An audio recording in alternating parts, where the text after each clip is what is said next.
യേശുവേ ആരാധന, യേശുവേ സ്തുതി, യേശുവേ സ്തുതി. നമുക്ക് ഈ ഒരു പ്രാർത്ഥന അതേപോലെ നിങ്ങളും ഏറ്റുചൊല്ലുക. യേശുവിൻ്റെ വലിയൊരു സംരക്ഷണം ലഭിക്കുന്നതിന് വേണ്ടി നമ്മെ ഒത്തിരി സഹായിക്കുന്ന ഒരു പ്രാർത്ഥനയാണ്. ഈ പ്രാർത്ഥനയാണ് നമ്മുടെ 3 മണി സമയം, നമ്മുടെ കരുണയുടെ ഒരു ജപം പോലെ യേശു തമ്പുരാൻ നമ്മിലേക്ക് തരുന്ന ഒരു സമയമാണ് ഈ പ്രാർത്ഥന. അപ്പോൾ നിങ്ങൾ എൻ്റെ കുറേ ഞാൻ പറയുന്നതിന് ശേഷം ഈ പ്രാർത്ഥന പറയുക. ഈശോയുടെ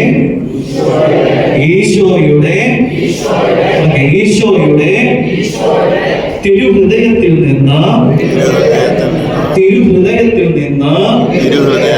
ഞങ്ങൾക്ക് വേണ്ടി കാരുണ്യ സ്രോതസ്സായി ഒഴുകിയിറങ്ങിയ തിരുരക്തമേ, തിരുജലമേ, ഞങ്ങൾ അങ്ങയിൽ ശരണപ്പെടുന്നു. ഈശോയുടെ തിരുഹൃദയത്തിൽ നിന്ന് ഞങ്ങൾക്ക് വേണ്ടി കാരുണ്യ സ്രോതസ്സായി ഒഴുകിയിറങ്ങിയ തിരുരക്തമേ, തിരുജലമേ, ഞങ്ങൾ അങ്ങയിൽ ശരണപ്പെടുന്നു.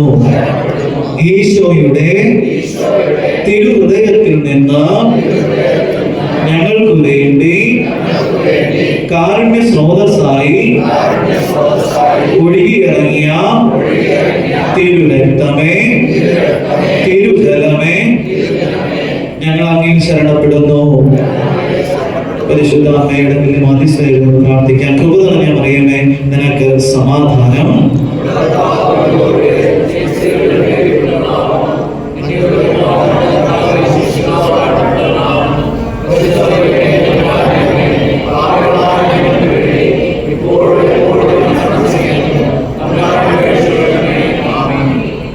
ഈശോമിശിഹായിക്കട്ടെ.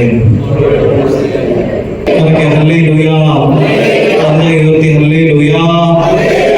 ഇരുകൈകൾ ഉയർത്തി ഹല്ലേലൂയ. അപ്പോൾ പ്രിയപ്പെട്ടവരെ, നമ്മൾ നോമ്പിനെ കുറിച്ചും നോമ്പ് എന്തിനു നോക്കണം, നോമ്പ് എന്താണ്, നോമ്പ് നോറ്റവരാരൊക്കെയാണ്, നോമ്പ് നോക്കുന്നതുകൊണ്ട് ഗുണമുള്ളതുണ്ടോ എന്ന കാര്യങ്ങളെ കുറിച്ചൊക്കെയായിരുന്നു നമ്മൾ ചിന്തിച്ചുകൊണ്ടിരുന്നത്. ഞാൻ തമ്പുരാനിൽ ആശ്രയപ്പെട്ടുകൊണ്ട് വിശ്വസിക്കുക, നിങ്ങൾക്ക് പൂർണ്ണമായൊന്നും മനസ്സിലായില്ലെങ്കിലും അതിൻ്റെ കുറച്ചെങ്കിലും മനസ്സിലായി എന്ന് വിശ്വസിച്ച് അതിൻ്റെ മറ്റ് തലങ്ങളിലേക്ക് നമ്മൾ പോവുകയാണ്. Hallelujah, hallelujah. ഇനി നമ്മുടെ ഈ ആത്മീയ ശുശ്രൂഷകൾ നടത്തുമ്പോൾ 2 രഹസ്യങ്ങൾ ഞാൻ നിങ്ങൾക്ക് പറഞ്ഞുതരാം. നമ്മൾ ബൈബിളില് സുവിശേഷങ്ങളില് ഒരു രക്തസ്രാവക്കാരി സ്ത്രീയെ കുറിച്ച് കാണുന്നുണ്ട്. രക്തസ്രാവക്കാരി സ്ത്രീ യേശുവിന്റെ വസ്ത്രത്തിന്റെ വിരമ്പിൽ സ്പർശിച്ചു. അവൾക്ക് എന്തോ കിട്ടി? സൗഖ്യം കിട്ടി. അപ്പോൾ യേശു തമ്പുരാന് സുവിശേഷത്തിന്റെ അവസാനിപ്രകാരം പറയുന്നു, നിന്റെ വിശ്വാസം നിന്നെ രക്ഷിക്കും. നമ്മുടെ ഈ ആത്മീയമായ ശുശ്രൂഷകളിൽ ഇതേപോലെ കുറെ ആൾക്കാർ വരുന്നുണ്ട്, അല്ലേ?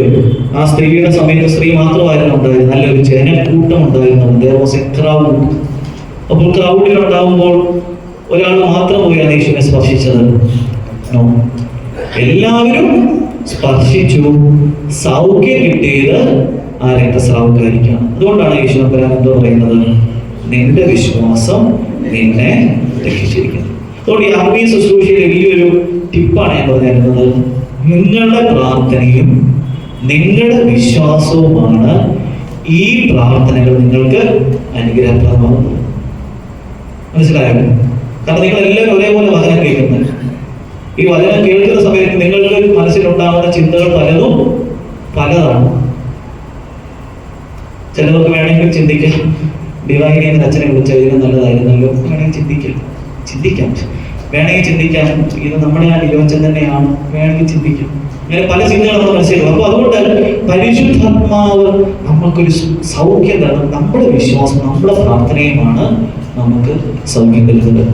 മനസ്സിലായോ? അതുകൊണ്ട് നിങ്ങൾ പ്രാർത്ഥിച്ചുകൊണ്ട്, അതുകൊണ്ടല്ല നിങ്ങൾ പ്രാർത്ഥിച്ചുകൊണ്ട്, നിങ്ങൾ ഇന്ന് കണ്ടിന്യൂസ് പ്രാർത്ഥിക്കണം. എത്ര സമയം നിങ്ങൾ പ്രാർത്ഥിച്ചുകൊണ്ടിരിക്കാൻ പറ്റുന്നോ അത്രയും സമയം പ്രാർത്ഥിക്കണം. നിങ്ങൾ പ്രാർത്ഥിച്ചുകൊണ്ടിരിക്കണം. മനസ്സിലായോ? നിങ്ങൾക്ക് വേണ്ടി, നിങ്ങളുടെ സ്റ്റഡീസിന് വേണ്ടി, നിങ്ങളുടെ പപ്പായ്ക്ക് വേണ്ടി, മമ്മായിക്ക് വേണ്ടി, ബ്രദറിന് വേണ്ടി, സിസ്റ്ററിന് വേണ്ടി എല്ലാം നിങ്ങൾ പ്രാർത്ഥിച്ചുകൊണ്ടിരിക്കണം. ഇതൊരു കാര്യമില്ല. അതുകൊണ്ട് നമ്മുടെ വിശ്വാസമാണ് നമുക്ക് ഒരു അനുഗ്രഹം കാരണം. അതുപോലെ കാനായിലെ വിവാഹ വിരുന്നിൽ ഇതേപോലെ ഒരു അപ്ഡേറ്റ് കൊടുക്കുന്നുണ്ട്. അവർ വക്കോളം വെള്ളം നിറച്ചു, അതെന്തായി മാറി? വീഞ്ഞായി മാറി. അവര് പകുതി വെള്ളമേ നിറച്ചുള്ളായിരുന്നെങ്കിൽ എത്ര വീഞ്ഞായനെ? പകുതിയെ വീഞ്ഞാകത്തുള്ളായിരുന്നു. അവർ 1 ലിറ്റർ വെള്ളമേ ഒഴിച്ചായിരുന്നെങ്കിൽ വീഞ്ഞ് എത്രയായനെ? 1 ലിറ്റർ. അപ്പൊ നിങ്ങൾ എടുക്കുന്ന ഒരു സഹനം, നിങ്ങൾ എടുക്കുന്ന ഒരു ത്യാഗം, നിങ്ങൾ എടുക്കുന്ന ഒരു പ്രയറിന്റെ ആറ്റിറ്റ്യൂഡാണ് നിങ്ങൾക്ക് അനുഗ്രഹമാകുന്നത്. മനസ്സിലായോ? നിങ്ങളുടെ മാലിക്കലിൽ അച്ഛൻ ഒരാളോട് പറഞ്ഞു, എനിക്ക് എല്ലാത്തിനോട് സ്വർഗത്തിൽ എറിയൊന്നും കയറ്റാൻ പറ്റത്തില്ല, വേണമെങ്കിൽ കയറി വയ്ക്കണം. ആരെങ്കിലും സ്വർഗത്തിലോട്ട് എറിഞ്ഞ് കയറ്റാൻ പറ്റുമോ? ഇല്ല. നിങ്ങൾ വേണമെങ്കിൽ സ്വർഗത്തിലോട്ട് സന്തോഷത്തോടെ കയറിപ്പിക്കണം. ഹല്ലേലൂയ. അപ്പോൾ പ്രിയപ്പെട്ടവരെ, നമ്മുടെ നോമ്പിനെ കുറിച്ചുള്ള ചിന്തകളിലായിരുന്നു നമ്മൾ പോയിക്കൊണ്ടിരുന്നത്. ഇനി നോമ്പ് നോൽക്കുന്നതിന് ഗുണം വല്ലതുണ്ടോ? പറയുന്ന ഒരു നന്മ, അതിൻ്റെ ഒരു പോസിറ്റീവ് സൈഡ് ഉണ്ടോ നോമ്പ് നോക്കുന്നതിന്? ഉണ്ട്. അതറിയണമെന്നുണ്ടെങ്കിൽ നമുക്ക് പുറപ്പാടിന്റെ പുസ്തകം 17:8, The Book of Exodus, chapter 17, verse 8 from 14, 8 to 14. The Book of Exodus,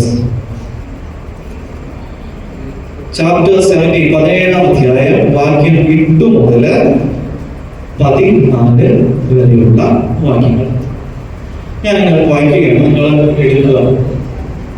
book of exodus.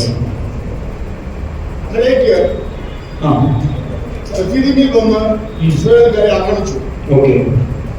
അപ്പോൾ മോശ ദോഷത്തോട് പറഞ്ഞു, ആളുകളെ തിരഞ്ഞെടുത്ത് അമലേക്കിനുമായി യുദ്ധത്തിന് പുറപ്പെടുക. ഞാൻ നാളെ ദൈവത്തിന്റെ വടി കയ്യിലെടുത്ത് മലമുകളിൽ നിൽക്കും.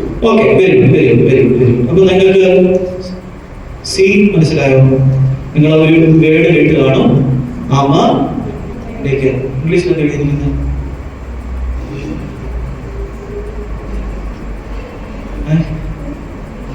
അമലേക്കിലോ? മനസ്സിലായി? Okay, very good. സോ അമലേക്കില് എന്തുവായി? അമലേക്കില് റഫീദീമിൽ വന്ന് ഇസ്രായേൽക്കാരെ ആക്രമിച്ചു. ഇനി നമ്മൾ മനസ്സിലാക്കേണ്ടത് ആരാണ് അമലേക്യൻ? അമലേക്യര് ആരാണെന്ന് നമ്മൾ മനസ്സിലാക്കണം. അമലേക്യരാണ് ഇസ്രായേലിന്റെ ഏറ്റവും വലിയ ശത്രുക്കൾ. മനസ്സിലായോ? ഇസ്രായേലും അമലേക്യരും തമ്മിൽ എന്തായിരുന്നു? ശത്രുക്കളായിരുന്നു. എനിമിറ്റി. അല്ലെങ്കിൽ നിങ്ങൾക്ക് മനസ്സിലാവാനുള്ള രീതി പറഞ്ഞാൽ, അല്ലെങ്കിൽ ഒരു പൈശാചിക കൂട്ടമായിരുന്നു അമലേക്യർ എന്ന് പറയുന്നത്. ഇനി വേണമെങ്കിൽ നിങ്ങൾ മനസ്സിലാകാൻ, ബാഹുബലി ഉണ്ടായിരുന്നു. ബാഹുബലി അല്ലെ പിള്ളേരോടാണ് അമ്മ. ബാഹുബലി ഉണ്ടാണോ? എന്നിട്ട് കാലകൻ ആൻഡ് ടീംസ് ഉണ്ടല്ലോ, ആ സാധനം, ആ ഒരു ടൈപ്പ് ആൾക്കാരാണ് അമലേക്യർ. നമുക്ക് അത്രയും സിമ്പിൾ രീതിയിൽ മനസ്സിലാക്കി തരാൻ പറ്റുന്നത്. ഹല്ലേലൂയ. അപ്പോ അമലേക്യർ ഒരു പൈശാചിക കൂട്ടമാണ്. ഇസ്രായേൽ ആരുമായിട്ടാണ് യുദ്ധം ചെയ്യുന്നത്? ഇസ്രായേൽ ആരുമായിട്ട് യുദ്ധം ചെയ്യുന്നത്? അമലേക്യരുമായിട്ട്. അപ്പൊ നമുക്ക് വേണമെങ്കിൽ ഇസ്രായേൽ ആരാണ്? ദൈവത്തിന്റെ ജനമാണ്. അപ്പൊ നമുക്ക് വേണമെങ്കിൽ ഈ യുദ്ധത്തെ ഇങ്ങനെ പറയാം, ദൈവ പൈതലും സാത്താനും തമ്മിലുള്ള ഒരു പോരാട്ടമാണ് നമ്മൾ ഈ എക്സോഡസിന്റെ പുസ്തകം, പുറപ്പാടിന്റെ പുസ്തകം 17-ാം അധ്യായത്തില് നമ്മൾ കാണുന്നത്. ഇനി ഇതിനു മുൻപ് നമ്മൾ ബൈബിളിലെ പുറപ്പാടിന്റെ പുസ്തകത്തിലൊക്കെ കുറെ യുദ്ധങ്ങളെ കുറിച്ച് കാണുന്നുണ്ട്. അവിടെയെല്ലാം നമ്മൾ കാണുന്ന ഒരു കാര്യം, മോശ ഇങ്ങനെ പോയി ചെന്ന് പറയും, കർത്താവെ ഒരു അടിക്കുള്ള കോളുണ്ട്, എന്താണ് ചെയ്യുന്നത്? പറയും, ഞാൻ നിങ്ങളുടെ കൂടെ ഉണ്ട്, നിങ്ങൾ പോയി യുദ്ധം നടത്തുക. അങ്ങനെയാണ് പറഞ്ഞുകൊണ്ടിരുന്നത്. അപ്പോൾ ഇതേപോലെ തന്നെ ഇങ്ങനെ ആയപ്പോൾ ഇവിടെ പക്ഷേ ഈ ഒരു വചനത്തിൽ പ്രകാരം പറയുന്നു, മോശ പുതിയ ഒരു സ്റ്റൈലിലാണ് ഈ അമലേക്കിലുമായിട്ട് യുദ്ധം ചെയ്യുവാനായിട്ട് പോകുന്നത്. പിന്നെ പറഞ്ഞു ഇസ്രായേൽ ജനം, അതായത് ദൈവ പൈതലും സാത്താനും തമ്മിലുള്ള ഒരു പോരാട്ടം. അങ്ങനെ വരുന്ന സമയത്താണ് മോശ എന്താണ് ചെയ്യുന്നത്? വാക്യം 9 മുതൽ ഞാൻ നാളെ ദൈവത്തിന്റെ വടി കയ്യിലെടുത്ത് മലമുകളിൽ നിൽക്കും. മോശ പറഞ്ഞതനുസരിച്ച് ജോശുവ അമലേക്കിനുമായി യുദ്ധം ചെയ്തു. മോശ, അഹറോൻ, ഹൂർ എന്നിവർ മലമുകളിൽ കയറി നിന്നു. 11-ാം അധ്യായം നമ്മുടെ വചനം ഇതാണ്. മോശ കരങ്ങൾ ഉയർത്തിപ്പിടിച്ചിരുന്നപ്പോഴെല്ലാം ഇസ്രായേൽ വിജയിച്ചുകൊണ്ടിരുന്നു.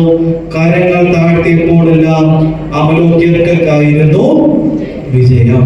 പിന്നീട് പറയുന്നു, മോശയുടെ കൈകൾ കുഴഞ്ഞു. അപ്പോൾ അവർ ഒരു കല്ല് നീക്കിയിട്ട് കൊടുത്തു. മോശ അതിന്മേലിരുന്നു. അഹറോനും ഹൂറും അവന്റെ കൈകൾ ഉയർത്തിപ്പിടിച്ചുകൊണ്ട് ഇരുവശങ്ങളിൽ നിന്നു. സൂര്യാസ്തമയം വരെ അവന്റെ കൈകൾ ഉയർന്നു തന്നെ നിന്നു. ജോശുവ അമലേക്കിനെയും അവന്റെ ആളുകളെ വാളുകൾ കൊണ്ട് അരിഞ്ഞു വീഴ്ത്തി. കർത്താവ് മോശയോട് അരുളി ചെയ്തു, ഇതിന്റെ ഓർമ്മ നിലനിർത്താനായി നീ ഒരു പുസ്തകത്തിൽ എഴുതി ജോശുവയെ വായിച്ച് കേൾപ്പിക്കുക. മോശ എന്താ ചെയ്തേ? കൈകൾ ഉയർത്തിപ്പിടിച്ച് പ്രാർത്ഥിച്ചുകൊണ്ടിരുന്നു. മോശ കൈ ഉയർത്തിപ്പിടിച്ചുകൊണ്ടിരുന്നപ്പോൾ എന്താ പറ്റി? ഇസ്രായേൽ ജനത്തിന് ഇസ്രായേൽ ജനം ജയിച്ചു. കൈ താഴ്ത്തിയപ്പോഴല്ലോ അമലേക്യര് ജയിച്ചു. അപ്പോൾ പ്രിയപ്പെട്ടവരെ, ഇതൊരു മോശയുടെ ഒരു സഹനമാണ്. ഒരു മനുഷ്യൻ ശരീരത്തില് ഏറ്റെടുക്കുന്ന ഒരു വേദനയാണ്, ഇല്ലയോ? കൈ ഉയർത്തിപ്പിടിക്കാന്ന് പറയുന്നത് നമുക്ക് വേദന എടുക്കും. കുറച്ച് കഴിയുമ്പോൾ കൈ കുഴയും. അതുകൊണ്ടാണല്ലോ എന്ത് ചെയ്തത്? അവനെ ഇരുത്തി 2 പേര് കൈ അവന്റെ സൈഡിൽ നിന്ന് കൈ ഉയർത്തി പിടിച്ചു. അപ്പോൾ പ്രിയപ്പെട്ടവരെ, എനിക്ക് നിങ്ങളോട് പറയുവാനായിട്ടുള്ളത്, ഒരു മനുഷ്യൻ അവന്റെ ശരീരത്തിൽ വേദന അനുഭവിച്ചപ്പോൾ അവന്റെ ചുറ്റുപാടിൽ ഒരു ദൈവിക പ്രവൃത്തി നടന്നു. Hallelujah, hallelujah. അതായത് ഒരു മനുഷ്യൻ അവന്റെ ശരീരത്തിൽ ഒരു സഹനം ഏറ്റെടുത്തപ്പോൾ അവന്റെ ചുറ്റുപാടിൽ വിജയം നേടുവാനായിട്ട് സാധിച്ചു. ഇതിനർത്ഥം എന്താ? ഒരു അപ്പൻ, ഒരു അമ്മ, ഒരു കുടുംബത്തില് ഒരാള് ഉപവസിച്ച് പ്രാർത്ഥിച്ച് നോമ്പ് നോറ്റ് സഹനങ്ങൾ സ്വീകരിക്കുമ്പോൾ നീ കാരണം നിന്റെ കുടുംബം അനുഗ്രഹിക്കപ്പെടും. ഹല്ലേലൂയ, ഹല്ലേലൂയ. പ്രിയപ്പെട്ടവരെ, നമുക്കൊരു സ്പിരിച്വൽ പവർ റിലീസ് ചെയ്യപ്പെടും. ഒരു ശരീരത്തിന്റെ ഒരു സഹനം ഏറ്റെടുക്കുമ്പോൾ നമുക്ക് എന്താ പറ്റും? ഒരു സ്പിരിച്വൽ പവർ നമുക്ക് ലഭിക്കും. നമുക്കൊരു ശക്തി, ഒരു ആത്മീയമായ ഒരു ശക്തിയുടെ തലം നമുക്ക് ലഭിക്കുകയാണ് പ്രിയപ്പെട്ടവരെ. അതുകൊണ്ടാണ് പറയുന്നത്, നീ ഉപവസിക്കുമ്പോൾ ഒരു ശക്തി റിലീസ് ചെയ്യപ്പെടുന്നു. നിന്റെ ഭവനത്തിലേക്ക്, നിന്റെ കൂട്ടായ്മയിലേക്ക്, നിന്റെ വ്യക്തിപരമായ ജീവിതത്തിലേക്ക് ഒരു ശക്തി റിലീസ് ചെയ്യപ്പെടുകയാണ്. നമുക്ക് ആർക്കെങ്കിലും ഈ ഇറച്ചി മീനൊക്കെ ഉപേക്ഷിക്കാൻ വലിയ ഇഷ്ടമുണ്ടോ? എനിക്കില്ല. നിങ്ങൾക്കുണ്ടോ? ഇല്ല. പക്ഷെ നമുക്ക് ഇത് ശരീരത്തിന്റെ ഒരു സഹനമാണ്, ഇല്ലയോ? ശരീരത്തിന്റെ ഒരു സഹനമാണ്. നമുക്ക് പോരാട്ടം ആരോടാണ്? ശരീരത്തോടാണ് നമ്മൾ പോരാട്ടം. നമ്മളെല്ലാം ഇന്ന് ജീവിക്കുന്ന എന്തിനാ? നമ്മളെല്ലാം ഇന്ന് ജീവിക്കുന്ന എന്തിനാ? ഞങ്ങളുടെ ഒരു പ്രൊഫസർ പറയും, നിങ്ങളെല്ലാം ജീവിക്കുന്നത് ഒരു കാര്യത്തിന് വേണ്ടിയാണ്. ഖാനാപീന സ്വപ്നം. ഖാനാപീന, ഇതിനു വേണ്ടി നമ്മളെല്ലാം ഇന്ന് ജീവിക്കുന്നത്. തിന്നുക, കുടിക്കുക, സന്തോഷിക്കുക. അപ്പൊ പ്രിയപ്പെട്ടവരെ, നമ്മളുടെ പോരാട്ടം ശരീരത്തോടാണ്. നമ്മുടെ ശരീരം എന്ത് പറയും? നീ ഇന്ന് പള്ളിയിൽ പോകണ്ട. പലപ്പോഴും അങ്ങനെയല്ലേ സംഭവിക്കുന്നത്? പനി നമ്മുടെ സാഹചര്യം കൂടെ പോയാലും നമ്മളെന്താ പറയും, ഓ ഇന്ന് പള്ളിയിൽ നമ്മൾ പോകുന്നില്ല. ഈ റോഡ് ബ്ലോക്ക് ആണെന്ന് ഗൂഗിൾ മാപ്പിൽ കാണിച്ചാൽ നമ്മളെന്താ പറയും, അയ്യോ ഇന്ന് പോകണ്ട, റോഡ് മൊത്തം ബ്ലോക്കാ, നമുക്ക് ഭയങ്കര ബുദ്ധിമുട്ടാണെന്ന് പറയും. അതുകൊണ്ട് നമ്മുടെ പോരാട്ടം ശരീരത്തോടാണ്. ഈ ശരീരത്തിനെ നമ്മൾ തോൽപ്പിക്കാൻ പറ്റുന്ന ഒരു സമയമാണ് നമ്മുടെ നോമ്പിന്റെ ഒരു സമയം. നിങ്ങൾ ഇന്ന് രാവിലെ വന്നപ്പോൾ പള്ളിയിൽ ആദ്യം ശ്രദ്ധിച്ചത് എന്താ?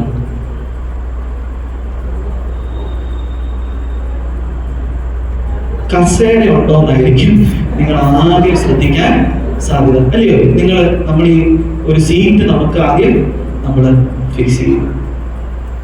നമ്മളെന്താ, നമുക്ക് ഒന്ന് ഇരിക്കാനുള്ള നമുക്കൊരു സുഖം, നമുക്കൊരു സുഖം വേണം, സന്തോഷം വേണം. അപ്പോൾ പ്രിയപ്പെട്ടവരെ, നമ്മുടെ ശരീരം നമ്മളോട് പലതും വേണ്ട, നീ ഇത് ചെയ്യണ്ട, നോമ്പ് നോക്കണ്ട. അതുകൊണ്ട് നമ്മൾ പല കാര്യങ്ങളിലും നമ്മളൊരു ലേസിനെസ് നമ്മുടെ ആധ്യാത്മിക ജീവിതത്തിൽ വരാറുണ്ട്. നമുക്ക് മുട്ടുകുത്തൽ, ഞാൻ പറഞ്ഞു, നമുക്ക് മുട്ടുകുത്തുന്ന ഒരു പാരമ്പര്യമുണ്ട്. നമ്മൾ പലപ്പോഴും അത് ആത്മാർത്ഥമായിട്ടാണ് ചെയ്യുന്നത്. പക്ഷേ ജിമ്മിലെ ട്രെയിനി പറഞ്ഞാൽ നമ്മൾ എന്തോ വേണേലും ചെയ്യൂ.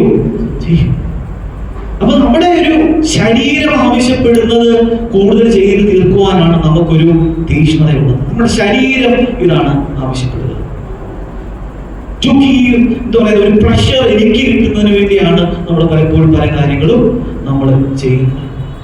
അതുകൊണ്ട് പ്രിയപ്പെട്ടവരെ, നമ്മുടെ ശരീരത്തെ നമ്മൾ ഈ നോമ്പിന്റെ സമയത്ത് തോൽപ്പിക്കണം. ശരീരം പറയുന്നത് ഒന്നും ശരീരത്തിന് നമുക്ക് ചെയ്ത് കൊടുക്കരുത്. Hallelujah, hallelujah. എഫേസ്യോസുകാർക്കെഴുതിയ പുസ്തകം 6:12, The Epistle of Ephesians 6:12. എഫേസ്യോസുകാർക്കെഴുതിയ ലേഖനം 6-ാം അധ്യായം 12-ാം വാക്യം.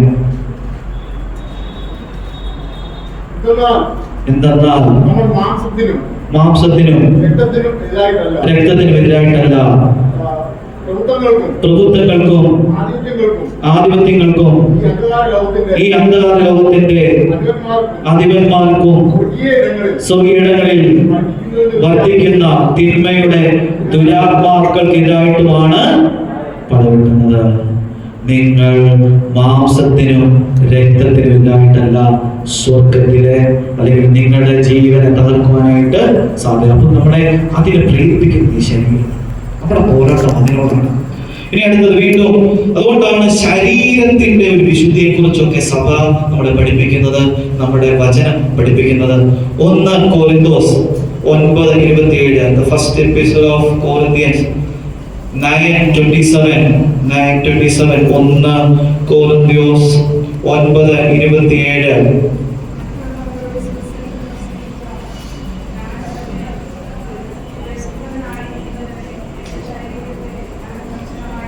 മറ്റുള്ളവരോട് സുവിശേഷം പ്രസംഗിച്ച ഞാൻ തന്നെ തിരസ്കൃതരാകാതിരിക്കുന്നതിന് എന്റെ ശരീരത്തെ ഞാൻ കർശനമായി നിയന്ത്രിച്ച് കിടക്കുന്നു.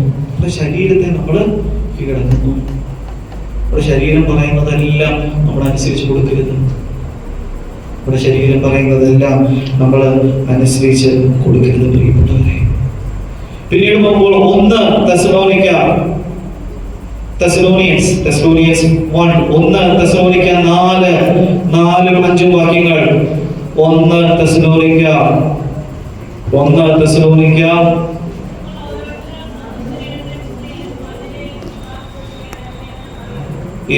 നിങ്ങൾക്ക് അറിയാം, നിങ്ങളുടെ ശരീരം മാന്യമായി എങ്ങനെ സൂക്ഷിക്കണമെന്ന് നിങ്ങൾക്ക് അറിയാമല്ലോ. അതുകൊണ്ടാണ് പറയുന്നത്, നിങ്ങളുടെ ശരീരം എന്താണ്? യേശുവിന്റെ, കിട്ടിയോ? ഇതൊരു കൺഫ്യൂഷൻ എന്തോ ഇല്ല? ഓക്കെ. അപ്പോൾ നിങ്ങളുടെ ശരീരം എന്താണ്? യേശുവിന്റെ ആലയമാണ്. You should be responsible to your body. നിങ്ങളുടെ ശരീരത്തെ വിശുദ്ധമായിട്ട് നിങ്ങൾ കാത്തു സൂക്ഷിക്കണം.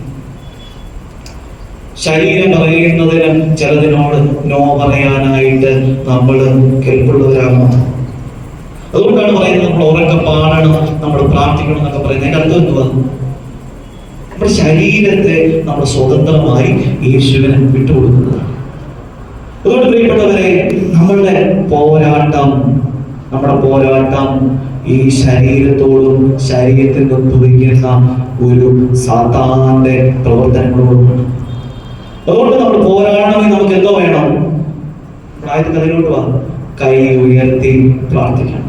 കൈ ഉയർത്തി പ്രാർത്ഥിക്കുക എന്ന് പറഞ്ഞാൽ സഹനങ്ങൾ ഏറ്റെടുത്തുകൊണ്ട് നമ്മൾ പ്രാർത്ഥിക്കണം. പ്രിയപ്പെട്ടവരെ, നമുക്ക് ഇഷ്ടമുള്ള ചില കാര്യങ്ങളൊക്കെ ത്യജിച്ചുകൊണ്ട് നമ്മൾ പ്രാർത്ഥിക്കണം. പ്രിയപ്പെട്ടവരെ, നമുക്ക് അതുകൊണ്ടാണ് ഈ ഉപവാസത്തിനും പ്രാർത്ഥനയ്ക്കും ഒക്കെ ഒരു ശക്തി ഉണ്ടെന്ന് പറയുന്നത്. നമ്മൾ മനസ്സിലാക്കണം, ഈ ശരീരവും നമ്മുടെ ഈ ആത്മാവും തമ്മിലുള്ള ഒരു പോരാട്ടം.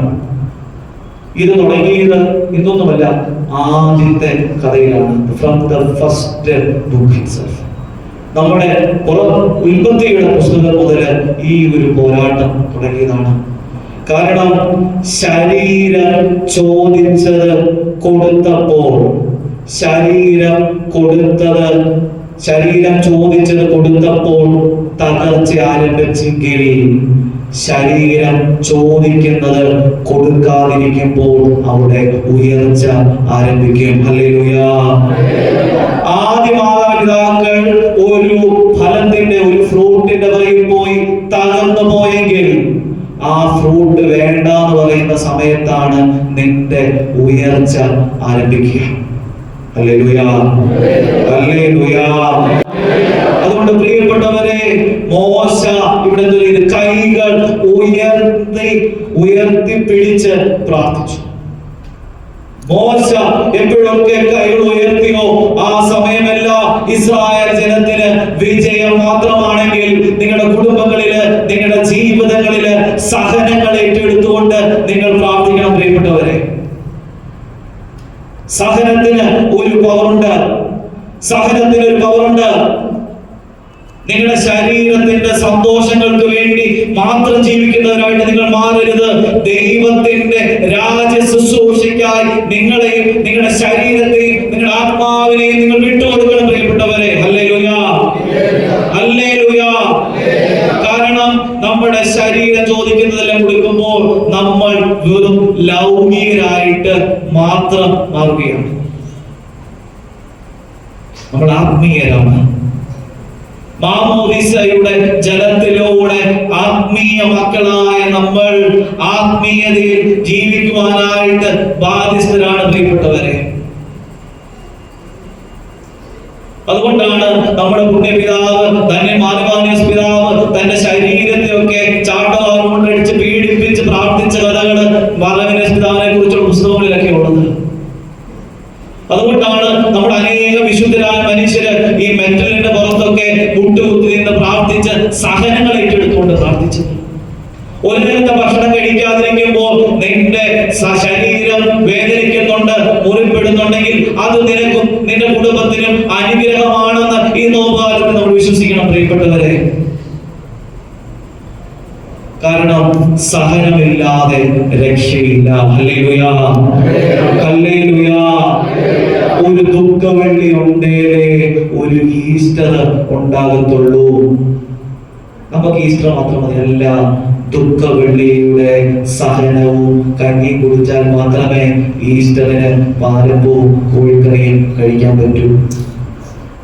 ദുഃഖവെള്ളിയില്ലാതെ ഈസ്റ്റർ ഇല്ല. പ്രിയപ്പെട്ടവരെ, സങ്കടങ്ങളുടെ ഒരു വലിയ ഒരു പാതയിലൂടെ നീ പോകാതെ നിന്റെ ജീവിതത്തിൽ അനുഗ്രഹങ്ങൾ കടന്നു വരികയില്ല. അതുകൊണ്ട് പ്രിയപ്പെട്ടവരെ, നമ്മുടെ ജീവിതത്തില് ശരീരത്തെ നമ്മൾ എപ്പോഴും ഉപയോഗിക്കുന്നത് ശ്രദ്ധിക്കണം. വെറും ലൗകികരായിട്ട് മാത്രം നമ്മൾ ജീവിക്കരുത്. You should keep some time for your God. രാവിലെ എഴുന്നേറ്റ് പ്രാർത്ഥിക്കുക എന്ന് പറയുന്നത്, നിനക്കൊരു വേദനയാണെങ്കിൽ നീ ആ വേദന ഏറ്റെടുക്കണം. ഇപ്പൊ ഈ നോമ്പിന്റെ സമയത്ത് കൂടുതൽ ഇപ്പം പറയുന്നത് ഒരു മീഡിയ ഫാസ്റ്റിംഗ് നടത്താനാണ് പറയുന്നത്. അതിനകത്ത് എന്തുവാ? എന്റെ കയ്യിലേക്ക്, നീ മൊബൈലിലേക്ക് ഇപ്പോഴും നോക്കാതെ ജീവിക്കാൻ പറ്റുന്ന ഒരു അവസ്ഥയാണെങ്കിൽ ആ അവസ്ഥക്കെതിരെയാണ് ഞാൻ പോരാട്ടപ്പെടുന്നത്. ഞാൻ എല്ലാ ദിവസവും ഒരു അരമണിക്കൂർ ഇൻസ്റ്റഗ്രാം നോക്കിയില്ലെങ്കിൽ എനിക്ക് എന്റെ കണ്ണുകൾ അടയത്തില്ല എന്നൊരു ചിന്തയുണ്ടെങ്കിൽ അതിനെതിരെയാണ് നമ്മൾ പോരാടുന്നത്. നമ്മളെല്ലാവരും എക്സെപ്ഷൻ എടുക്കുന്നത് ഏതിനാണ്? നമ്മളെല്ലാവരും എക്സെപ്ഷൻ എടുക്കുന്നത് എന്തിനാണ്? ദൈവീക കാര്യങ്ങൾക്ക് എക്സെപ്ഷൻ എടുക്കുന്നത്. നിങ്ങൾ ഒരിടത്ത് യാത്ര ചെയ്ത് തിരിച്ചു വരുമ്പോൾ വൈകുന്നേരം 7:30 അല്ലെങ്കിൽ 8 മണി 9 മണിയായി. നമ്മൾ ആദ്യം പറയുന്ന ഡയലോഗ് എന്താ? ഓ, ഇന്ന് പ്രാർത്ഥിക്കേണ്ട, നമുക്കങ്ങ് കിടക്കാം, ഇല്ലേ? നമ്മൾ പറയാൻ സാധ്യതയുണ്ട്. ഇന്ന് നമ്മൾ ഇത്രയും കഷ്ടപ്പെട്ടതല്ലേ, അല്ലേ? നമ്മൾ പലപ്പോഴും എക്സെപ്ഷൻ എടുക്കുന്നത് ദൈവീക കാര്യങ്ങളിലാണ്. അതുകൊണ്ട് പ്രിയപ്പെട്ടവരെ, നമ്മൾ നമ്മുടെ ആധ്യാത്മിക ജീവിതത്തില് നമ്മളൊരു യുദ്ധത്തിലാണ്. ആ യുദ്ധത്തില് പോരാടുന്നതിന് നമ്മൾ കൈ ഉയർത്തിപ്പിടിക്കണമെങ്കിൽ കൈ ഉയർത്തിപ്പിടിച്ച് പ്രാർത്ഥിക്കണം. അതുകൊണ്ടാണ് പുറപ്പാട് പുസ്തകത്തിൽ മറ്റൊരു കാര്യം പറയുന്നുണ്ട്. എക്സോഡസിൽ മുസ്ലിം പ്രകാരം പറയുന്നുണ്ട്, പുരുഷന്മാരുടെ കൈകൾ ഉയർന്നു നിൽക്കണം. ഒരു കുടുംബത്തിലെ പ്രിയപ്പെട്ടവരെ, നിങ്ങളുടെ ജീവിതം, നിങ്ങളുടെ കുടുംബത്തില് പ്രശ്നങ്ങളും ബുദ്ധിമുട്ടുകളും ഉണ്ടെങ്കിൽ അവിടെ കൈ ഉയർത്തിപ്പിടിക്കാൻ ഒരാളെങ്കിലും ഉണ്ടെങ്കിൽ ആ കുടുംബം രക്ഷപ്പെടും. ഹല്ലേലൂയാ, പറഞ്ഞേ ഹല്ലേലൂയാ. അതുകൊണ്ട് പ്രിയപ്പെട്ടവരെ, നമ്മൾ കൈകൾ ഉയർത്തിപ്പിടിച്ച് പ്രാർത്ഥിക്കണം. അതുകൊണ്ടാണ് നോമ്പിൽ ഒരു പാഠം ഇതാണ്, നമ്മുടെ സഹനങ്ങൾ ഏറ്റെടുത്തുകൊണ്ട് പ്രാർത്ഥിക്കണം. അവരൊരു തെറ്റും ചെയ്യാനിട്ട് ഒരു 33 വയസ്സുകാരൻ സഹനത്തിന്റെ ഈ വഴിയാത്രയിലൂടെ കടന്നുപോയെങ്കിൽ നമ്മളും അതിലൂടെ തന്നെ കടന്നു പോകണം. നമ്മൾ അതുകൊണ്ട് സഹനങ്ങൾക്ക് വേണ്ടി ആഗ്രഹിക്കണം പ്രിയപ്പെട്ടവരെ. സഹനങ്ങളൊക്കെ ഉണ്ടാവേണ്ടി നമുക്ക് എല്ലാവരും നമ്മൾ പ്രാർത്ഥിക്കുന്നത് എന്താണ്? ഒരു കംഫർട്ട് സ്റ്റേജിന് വേണ്ടിയാണ് പ്രാർത്ഥിക്കുക. ആരെങ്കിലും ഇനി കഷ്ടപ്പാട് തന്നെ പ്രാർത്ഥിച്ചിട്ടുണ്ടോ? അങ്ങനെയൊക്കെ പ്രാർത്ഥിക്കണം. കാരണം സഹനങ്ങൾ വരുമ്പോൾ കർത്താവിനോട് കൂടെ ചേർന്ന് നിൽക്കാൻ സാധിക്കും. ഇപ്പൊ വിശാലിന്ന് നമ്മുടെ പ്രസംഗത്തിന്റെ ആരംഭത്തിൽ പറഞ്ഞു, ഞാൻ പാമ്പേട്ടിലാണ്, ഛത്തീസ്ഗഡിലാണ്. ഇവിടെ കുറെ ബുദ്ധിമുട്ടുകൾ ഞാൻ നേരിടുന്നുണ്ട്. പക്ഷേ എനിക്ക് ഒരു കാര്യം ഓർമ്മിച്ച് പറയാൻ പറ്റും, ഞാൻ എന്ന് മുതൽ ഈ ബുദ്ധിമുട്ടിലൂടെ പോയി തുടങ്ങിയോ അന്ന് മുതലാണ് ഞാൻ മുൻപത്തേക്കായാലും കൂടുതൽ പ്രാർത്ഥിച്ചു തുടങ്ങിയത്. ഹല്ലേലൂയാ, ഹല്ലേലൂയാ, ഹല്ലേലൂയാ. പ്രിയപ്പെട്ടവരെ, സഹനങ്ങളൊക്കെ ആഗ്രഹിക്കണം നമ്മൾ, അല്ലെങ്കിൽ നമ്മൾ തകർന്നു പോകും. പണ്ടൊരിക്കലും ഓർമ്മയുണ്ട്, ചിന്ത ശരിയാണെങ്കിൽ ഞാൻ ഇവിടെ പ്രസംഗിച്ചതാണ്, നമ്മളെ ഇടയ്ക്കൊക്കെ ഒന്ന് തോക്കാനൊക്കെ പഠിക്കണം,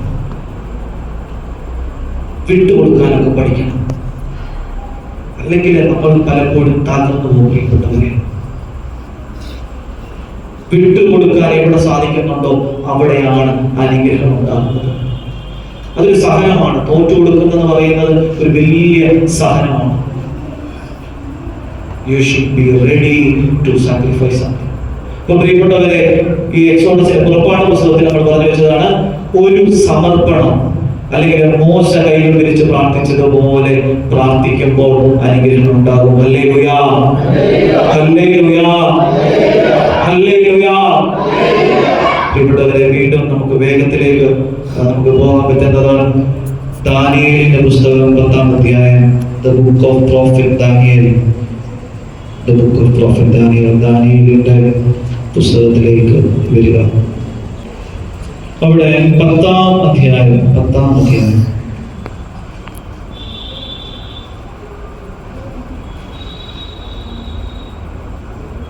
കിട്ടിയോ? ദാനിയേലുണ്ടോ? ഓക്കെ. അപ്പോൾ പ്രിയപ്പെട്ടവരെ, ദാനിയേലിന്റെ പുസ്തകം 10-ാം അധ്യായത്തിൽ നമ്മളിങ്ങനെ പോകുമ്പോൾ ഞാൻ മെയിൻ കാര്യങ്ങൾ മാത്രം വായിച്ച് പോവുകയാണ്. പെർഷ്യ രാജാവായ സൈറസിന്റെ 3-ാം ഭരണവർഷം, നിങ്ങൾ എന്നോട് വായിക്കാമോ? അപ്പൊ നമുക്ക് വചനത്തിന്റെ ഒരു പകർപ്പ് കിട്ടും. പെർഷ്യ രാജാവായ സൈറസിന്റെ 3-ാം ഭരണവർഷം ബെൽതെശാസർ എന്ന് വിളിക്കുന്ന ദാനിയേലിന് ഒരു വെളിപാടുണ്ടായി. അത് സത്യവും വലിയ യുദ്ധത്തെ കുറിച്ചുള്ളതുമായിരുന്നു. ഒരു ദർശനത്തിലൂടെ അതിന്റെ അർത്ഥം ഗ്രഹിക്കുവാൻ അവന് കഴിഞ്ഞു. ദാനിയേൽ എന്ന ഞാൻ 3 ആഴ്ചക്കാലത്തേക്ക് വിരാമം ആചരിക്കുകയായിരുന്നു. ആ 3 ആഴ്ചക്കാലം മുഴുവൻ ഞാൻ രുചികരമായ ഭക്ഷണം കഴിക്കുകയോ മാംസവും മീനും ആസ്വദിക്കുകയോ സുഗന്ധലേപനം നടത്തുകയോ ചെയ്തില്ല. അപ്പോൾ ദാനിയേൽ എന്ന ഞാൻ 3 ആഴ്ചക്കാലത്തേക്ക് എന്തോ ചെയ്യുകയായിരുന്നു? ഉപവസിക്കുകയായിരുന്നു. ആ ദിവസത്തിൽ ഞാൻ എന്തോ ചെയ്തില്ല? ഭക്ഷണത്തിൽ ഒരു കൺട്രോള് എന്റെ ഭാഗത്ത് നിന്ന് ഉണ്ടായിട്ടുണ്ട്. അങ്ങനെ വരുമ്പോൾ നമുക്ക് മുന്നോട്ട് നമ്മൾ വരുമ്പോൾ നമ്മൾ കാണുന്നൊരു സാധനം വീണ്ടും നാലാം വാക്യം. 1-ാം മാസം 24-ാം ദിവസം ഞാൻ ടൈഗ്രീസ് എന്ന മഹാനദിയുടെ കരയിൽ നിൽക്കുകയായിരുന്നു. ഞാൻ കണ്ണുയർത്തി നോക്കിയപ്പോൾ ചണവസ്ത്രവും ഊഫാസിലെ സ്വർണം കൊണ്ടുള്ള അരപ്പട്ടയും ധരിച്ച ഒരുവനെ ഞാൻ കണ്ടു. പ്രിയപ്പെട്ടവരെ, നോമ്പ് കാലഘട്ടത്തിൽ ദാനിയേൽ എന്തു ചെയ്തു? 3 ആഴ്ച വിലാപത്തിൽ ആയിരുന്നു, ഉപവാസത്തിലായിരുന്ന ദാനിയേൽ ആരെ കണ്ടു? നിങ്ങളിപ്പോ വായിച്ചതാ. സ്വർണ്ണമുണ്ട് അരപ്പട്ട ധരിച്ച ഒരുവനെ കണ്ടു. അതായത് അത് യേശു തമ്പുരാന്റെ ദൈവത്തിന്റെ ഒരു സൂചന ആണ്. ഇന്നത്തെ ഞങ്ങളുടെ കാപ്പയൊക്കെ നിൽക്കുമ്പോൾ ഈ ഒരു പരുവത്തിലാണ് നിൽക്കുന്നത്. അപ്പോൾ പ്രിയപ്പെട്ടവരെ, ഒരു ദൈവ ദൂതനെ കണ്ടു. എന്ത് പേരുള്ള ദാനിയേൽ കണ്ട ദൈവദൂതനെ? ഉറങ്ങിയെല്ലാവരും ഉപവാസവും വിലാപവും നടത്തിയ സമയത്താണ് ആരെ കാണുന്നത്? ദാനിയേൽ തമ്പുരാനെ ദർശിക്കുന്നത്. അപ്പോൾ പിന്നീട് നമ്മൾ മുന്നോട്ട് പോകുമ്പോൾ അവന്റെ ശരീരം ഗോമേധം പോലെയും മുഖം മിന്നൽ പോലെയും കണ്ണുകൾ ചില്ലിക്കുന്ന പന്തം പോലെയുമായിരുന്നു. അവന്റെ കൈകാലുകൾ മിനുക്കിയ ഊടിത ഭംഗിയുള്ളവയും സ്വരം ജനക്കൂട്ടത്തിന്റെ ഇരമ്പൽ പോലെയുമായിരുന്നു. ദാനിയേലായ ഞാൻ മാത്രം ഈ ദർശനം കണ്ടു, എന്നോടൊപ്പം ഉണ്ടായിരുന്നവർ അത് കണ്ടില്ല. ദാനിയേലായ ഞാൻ മാത്രം ഈ ദർശനം കണ്ടു. വൈ ദാനിയേലോ? ഉപവസിച്ചതായിരുന്നു ദാനിയേൽ. ദൈവാനുഭവങ്ങൾ ഉണ്ടാകുവാൻ നിങ്ങൾ ഉപവസിച്ച് പ്രാർത്ഥിക്കണം പ്രിയപ്പെട്ടവരെ. ദൈവാനുഭവങ്ങൾ ഉണ്ടാകുവാൻ നിങ്ങൾ ഉപവസിച്ച് പ്രാർത്ഥിക്കണം.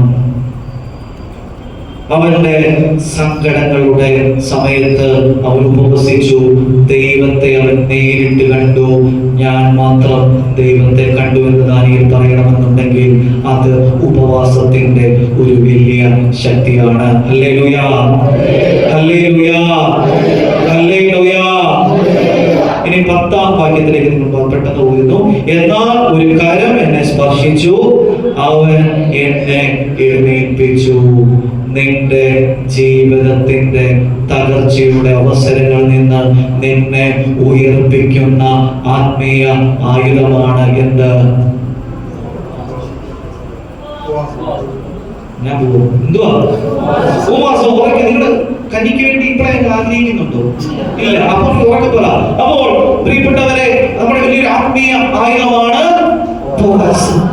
ദാനിയേൽ ദൈവത്തെ കണ്ടു, ദൈവം അവനെ എഴുന്നേൽപ്പിച്ചു. ഇനി നമുക്ക് 12-ാം വാക്യത്തിലേക്ക് വരാം. സമയമില്ലാത്തത് 12-ാം വാക്യത്തിലേക്ക് വരുന്നു.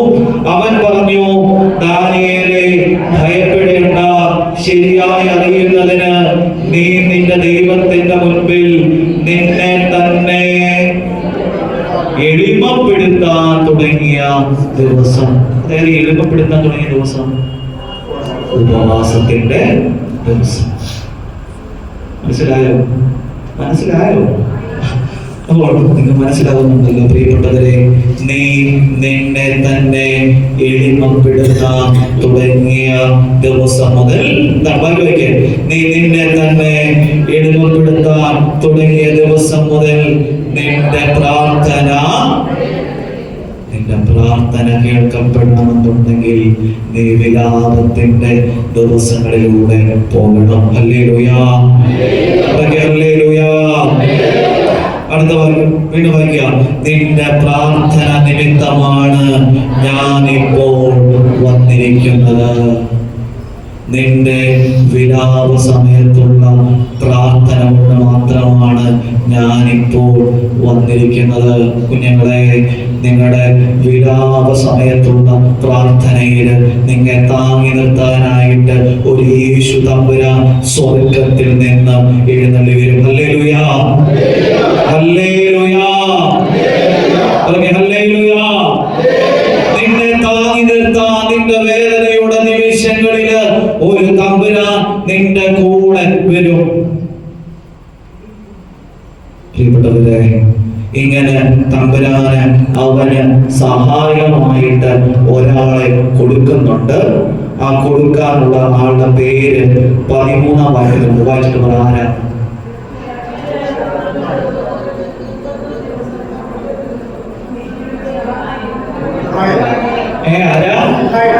മിഖായേൽ. കാവൽ ദൂതന്മാരെ നിന്റെ സ്വർഗീയ പിതാവ് നിനക്കായിട്ട് അയക്കും. ഹല്ലേലൂയാ, ഹല്ലേലൂയാ. മിഖായേൽ ആരാണ്? കാവൽ ദൂതനാണ്. പ്രൊട്ടക്ടിങ് അല്ലെങ്കിൽ ഗാർഡിയൻ ഏഞ്ചലാണ് മിഖായേൽ. പ്രിയപ്പെട്ടവരെ, ദാനിയേലിന്റെ പുസ്തകത്തിലൂടെ നമ്മൾ കണ്ടത് ഇത് തന്നെയാണ്. ദാനിയേൽ പ്രാർത്ഥിച്ചു, ദാനിയേൽ വിലപിച്ചു, അവൻ ദൈവത്തെ കണ്ടു. അവൻ ദൈവത്തെ കണ്ട സമയത്ത് അവനെ എഴുന്നേൽപ്പിച്ചു. കർത്താവ് പറഞ്ഞു, നീ പ്രാർത്ഥിച്ച സമയം ഞാൻ നിന്റെ പ്രാർത്ഥന കേട്ടു, നിനക്ക് ഞാൻ സഹായം തരും. ദാറ്റ് ഈസ് മിഖായേൽ. ഉപവസിക്കണോ? ഉപവസിക്കണം. നിന്റെ സങ്കടങ്ങളിൽ നിനക്ക് ഒരു സഹായകനെ ലഭിക്കും. പ്രിയപ്പെട്ടവരെ, നിന്റെ സങ്കടങ്ങളിൽ നിന്നെ താങ്ങി നിർത്തുന്ന ഒരു സഹായകനെ ലഭിക്കും. പ്രിയപ്പെട്ടവരെ, അതിന് ഉപവസിച്ച് പ്രാർത്ഥിക്കാം. നമുക്ക് കണ്ണുകളടച്ചൊന്ന് പ്രാർത്ഥിക്കാം. യേശുവേ, ഞങ്ങൾ തകർന്ന അവസ്ഥയിലാണ്. ഞങ്ങളുടെ ജീവിതത്തിൻ്റെതായ ഒത്തിരി പ്രശ്നങ്ങളിൽ, ഒത്തിരി തലങ്ങളിൽ ഞങ്ങൾ ഒത്തിരി തകർന്നവരുണ്ടാവേ. നീ ഞങ്ങളുടെ കൂടെയായിരുന്നു ഞങ്ങളെ ബലപ്പെടുത്തണമേ. ദാനിയേലിന് ഉപവാസത്തിലൂടെയും പ്രാർത്ഥനയോടെ ലഭിച്ച ഒരു ബലം ഞങ്ങളുടെ ജീവിതത്തിൽ ഞങ്ങൾക്ക് തരണമേ എന്ന് പ്രാർത്ഥിക്കാം. യേശുവേ നാഥാ, ഞങ്ങൾക്ക് ആരുടെ മുൻപിൽ പോകണം, എന്ത് പറയണം, അല്ലെങ്കിൽ ഞങ്ങളുടെ സങ്കടത്തിന്റെ ഘട്ടങ്ങളിൽ ആരും എന്നിൽ നിന്നുള്ള തോന്നല് ഞങ്ങളെ ഒത്തിരി അലട്ടുമ്പോൾ സ്വർഗീയ പിതാവേ, അങ്ങ് ഞങ്ങളോട് കൂടെ ആയിരിക്കണമേ. ദാനിയേലിന് മിഖായേലിനെ കൊടുത്തതുപോലെ സ്വർഗത്തിന്റെ വലിയ സംരക്ഷണം ഞങ്ങളോട് ഉണ്ടായിരിക്കണമേ. ഞങ്ങളുടെ പഠന സമയത്ത്, ഞങ്ങളുടെ കുടുംബജീവിതത്തിന്റെ അസ്വസ്ഥതകളിൽ കർത്താവെ ഉപവസിക്കുവാനും പ്രാർത്ഥിക്കുവാനും വേണ്ടുന്ന വലിയൊരു അഭിഷേകം ഞങ്ങൾക്ക് തരണമേ എന്ന് നിങ്ങൾ പ്രാർത്ഥിക്കണം. പ്രിയപ്പെട്ടവരെ, ഞങ്ങൾക്ക് അവരോട് പറയാൻ പറ്റാത്ത ഒത്തിരി സങ്കടങ്ങൾ ഞങ്ങൾ ഉള്ളിലുണ്ട്. എന്റെ കർത്താവേ, നിന്നോട് മാത്രം പറയുവാനായിട്ട് സാധിക്കുന്നു. അനേകം പ്രശ്നങ്ങൾ ഉണ്ടാകുമ്പോൾ ദൈവമേ, ഈ ലോകത്തിൻ്റെതായ ഒരു കാര്യങ്ങളിലും ആശ്രയിക്കാതെ സ്വർഗീയ പിതാവിനെ ആശ്രയിക്കുവാൻ വേണ്ടുന്ന വലിയൊരു അഭിഷേകം ഞങ്ങൾക്ക് തരണമേ എന്ന് നമുക്ക് പ്രാർത്ഥിക്കാം. വിലപിക്കുവാനും സങ്കടപ്പെടുവാനും അങ്ങ് തന്ന അവസരങ്ങളെ ഫലപ്രദം ഉപയോഗിക്കുവാൻ, നോമ്പ് മറ്റ് പ്രാർത്ഥിക്കുവാൻ അങ്ങ് ഞങ്ങളെ സഹായിക്കണമേ.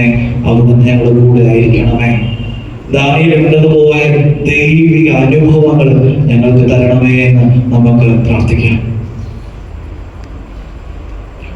ഹല്ലേലൂയാ, ഹല്ലേലൂയാ. ഓക്കേ, കുഞ്ഞുങ്ങളോട് പറഞ്ഞു ഹല്ലേലൂയാ. ഓക്കേ, പറഞ്ഞു ഹല്ലേലൂയാ. Okay, very. അപ്പോൾ പ്രിയപ്പെട്ടവരെ, നമ്മൾ പുറപ്പാടിന്റെ പുസ്തകം, എക്സോഡസിന്റെ പുസ്തകത്തിൽ ആരെയും കണ്ടു? മിഖായേലിനെ കണ്ടു. പുറപ്പാട് പുസ്തകത്തിൽ മോശയെ കണ്ടു. മോശ എന്തോ ചെയ്തു? പ്രാർത്ഥിച്ചു. നമ്മൾ ദാനിയേലിന്റെ പുസ്തകത്തിൽ ആരെ കണ്ടു? ദാനിയേലിനെ കണ്ടു. ദാനിയേൽ എന്തോ ചെയ്തു? വിലപിച്ച് പ്രാർത്ഥിച്ചു. അങ്ങനെ പ്രാർത്ഥിച്ചപ്പോൾ അനുഗ്രഹം കിട്ടി. ഇനി നമ്മൾ പുതിയ നിയമത്തിലേക്ക് കടന്നു വരുമ്പോൾ മത്തായിയുടെ സുവിശേഷം 4-ാം അധ്യായം.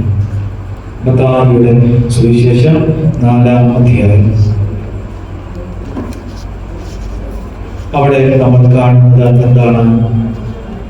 മരുഭൂമിയിലെ പരീക്ഷ. അതിനെക്കുറിച്ച് നമുക്കെല്ലാം അറിയാവുന്നത് ഞാൻ ഒത്തിരി ദീർഘിപ്പിച്ച് പറയുന്നില്ല. ഒരു കാര്യം മാത്രം മനസ്സിൽ വയ്ക്കുക, സാത്താനോട് പോരാടുന്നതിന് നമുക്ക് തമ്പുരാൻ തന്നിരിക്കുന്ന വലിയ ഒരു ആയുധമാണ് എന്ത്? ഉപവാസം. അത്ര മാത്രം. പ്രലോഭനങ്ങളെ ജയിക്കുവാനായിട്ട് നിങ്ങളെ സഹായിക്കുന്ന ഏറ്റവും വലിയൊരു ശക്തിയാണ് നമ്മുടെ ഉപവാസം എന്ന് പറയുന്നത്. അതുകൊണ്ട് ഉപവസിച്ച് പ്രാർത്ഥിക്കണം. കർത്താവിന് പ്രലോഭനങ്ങൾ ഉണ്ടായെങ്കിൽ ബലഹീനരായി നമുക്ക് അതിന്റെ 10 മടങ്ങ് പ്രലോഭനങ്ങൾ ഉണ്ടാകും. ഈ പ്രലോഭനങ്ങൾ അതിജീവിക്കുവാൻ നമ്മളെ സഹായിക്കുന്നത് എന്താണ്? പ്രാർത്ഥനയാണ്.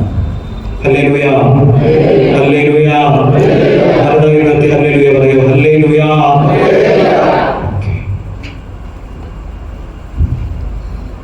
പ്രിയപ്പെട്ടവരെ, അതുകൊണ്ട് നമ്മൾ പ്രാർത്ഥിക്കണം. അങ്ങനെ വരുമ്പോഴാണ് വിശുദ്ധ ലൂക്കോസിന്റെ സുവിശേഷം 22:40, The Gospel of St. Luke chapter 22 verse 40. എന്താണ്? പെട്ടെന്ന് യെസ്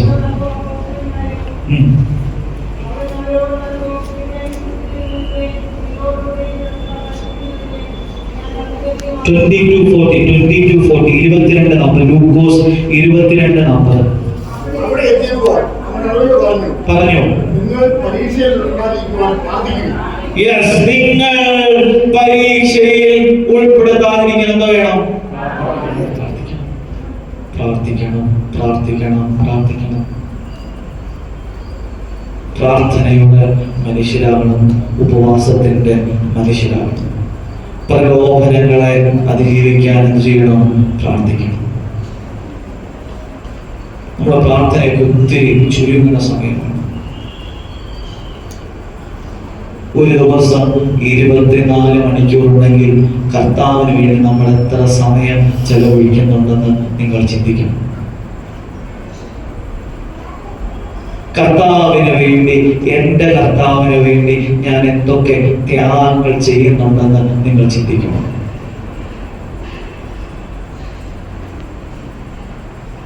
എൻ്റെ കർത്താവിന് വേണ്ടി ഞാൻ എന്തൊക്കെ സഹിച്ചിട്ടുണ്ടെന്ന് നിങ്ങൾ ചിന്തിക്കണം.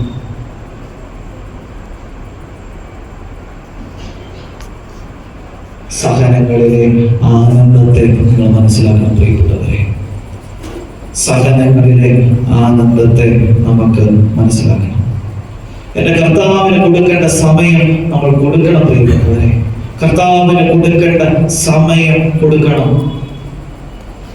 24 മണിക്കൂർ നിന്നെ ഒരു കുറവും വരുത്താതെ കോഴി തന്റെ ചെറിയ കുഞ്ഞിനെ കാക്കുന്നത് പോലെ കർത്താവ് കാത്തിട്ടുണ്ടെങ്കിൽ ആ കർത്താവ് നമ്മൾ കൊടുക്കണം.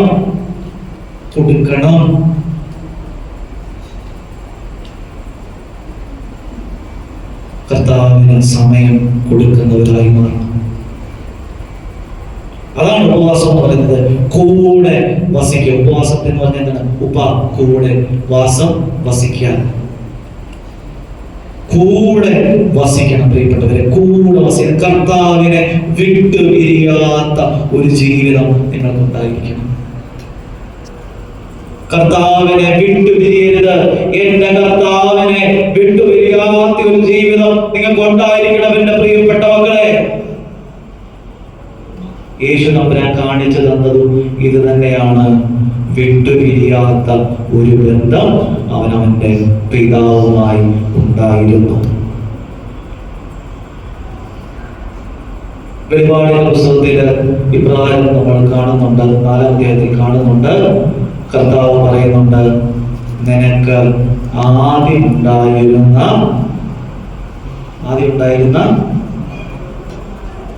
എന്തോ പറയുന്നത്? ആദ്യം ഉണ്ടായിരുന്ന 4:5 നോക്കി. 4 വെളിപാടിന്റെ പുസ്തകം 4 4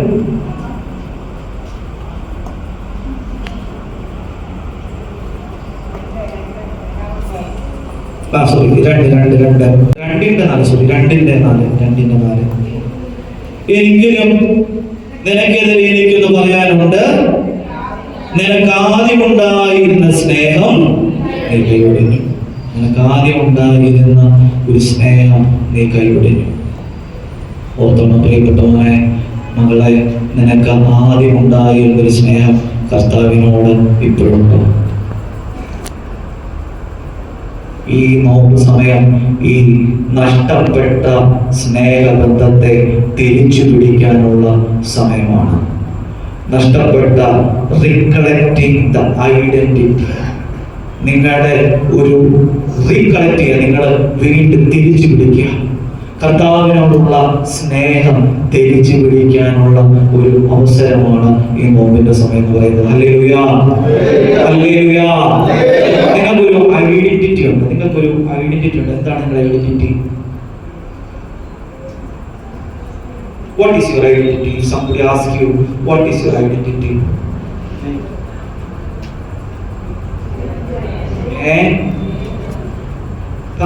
What is your identity? നിങ്ങളുടെ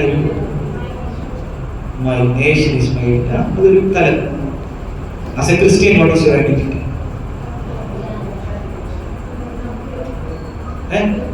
Children of God. I am a child of God. ഞാൻ യേശുവിൻ്റെ ഒരു മകനാണ്, യേശുവിൻ്റെ ഒരു മകളാണെന്നുള്ളതാണ് പ്രിയപ്പെട്ടവരെ നിങ്ങൾ ഓരോരുത്തരുടെയും ഐഡന്റിറ്റി. ഇതിനെ ഞാൻ മറ്റൊരു രീതിയിൽ വ്യാഖ്യാനിക്കുമ്പോൾ, ചിന്തിക്കുമ്പോൾ, U have a father in heaven, that is your identity. എനിക്കൊരു അപ്പനുണ്ട് എന്നുള്ളതാണ് നിങ്ങളുടെ ഏറ്റവും വലിയ ഐഡന്റിറ്റി. ഹല്ലേലൂയാ, ഹല്ലേലൂയാ, ഹല്ലേലൂയാ. എനിക്കൊരു അപ്പനുണ്ട്, അതാണ് നിങ്ങളുടെ ഏറ്റവും വലിയ ഐഡന്റിറ്റി. ബാക്കി ഒരു ഐഡന്റിറ്റിയും ഇറ്റ് ഈസ് നോട്ട് പെർമനന്റ്. ബാക്കി നിങ്ങൾക്ക് ലഭിക്കുന്ന ഒരു ഐഡന്റിറ്റിയും പെർമനന്റ് അല്ല. The one and only identity that will be with you until your last breath. അത് കഴിഞ്ഞിട്ട് എന്താണ്? You have a father. You have a father in heaven. ഹല്ലേലൂയാ, ഹല്ലേലൂയാ. എനിക്കൊരു അപ്പനുണ്ടെന്ന് പറയുവാൻ പറ്റുന്ന ഒരു ആജവത്തിലേക്ക് നിനക്ക് തിരിച്ചു വരാനുള്ള സമയമാണ് പ്രിയപ്പെട്ട മക്കളെ ഈ നോമ്പിന്റെ കാലഘട്ടം എന്ന് പറയുന്നത്.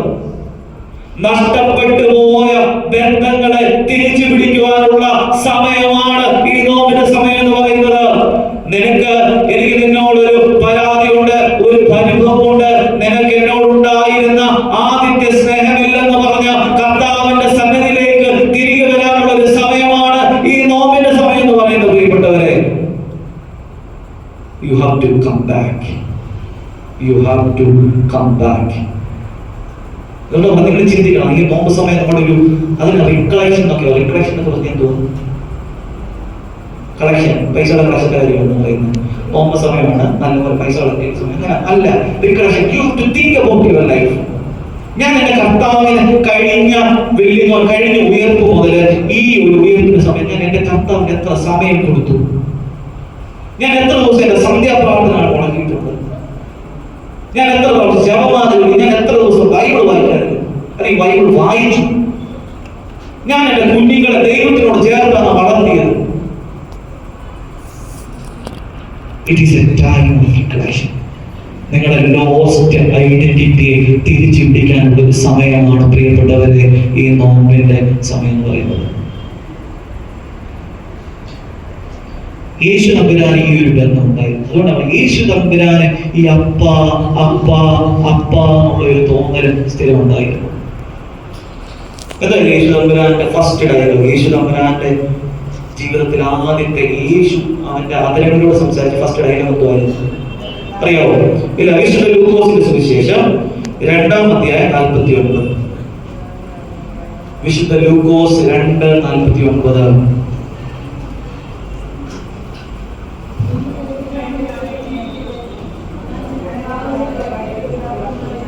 ഞാൻ എൻ്റെ പിതാവിന്റെ കാര്യങ്ങളിൽ ചെല്ലാൻ കിട്ടിയോ?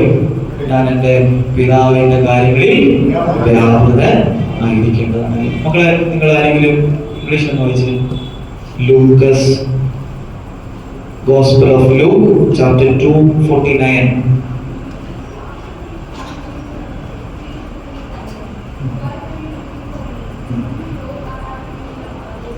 I have to be my.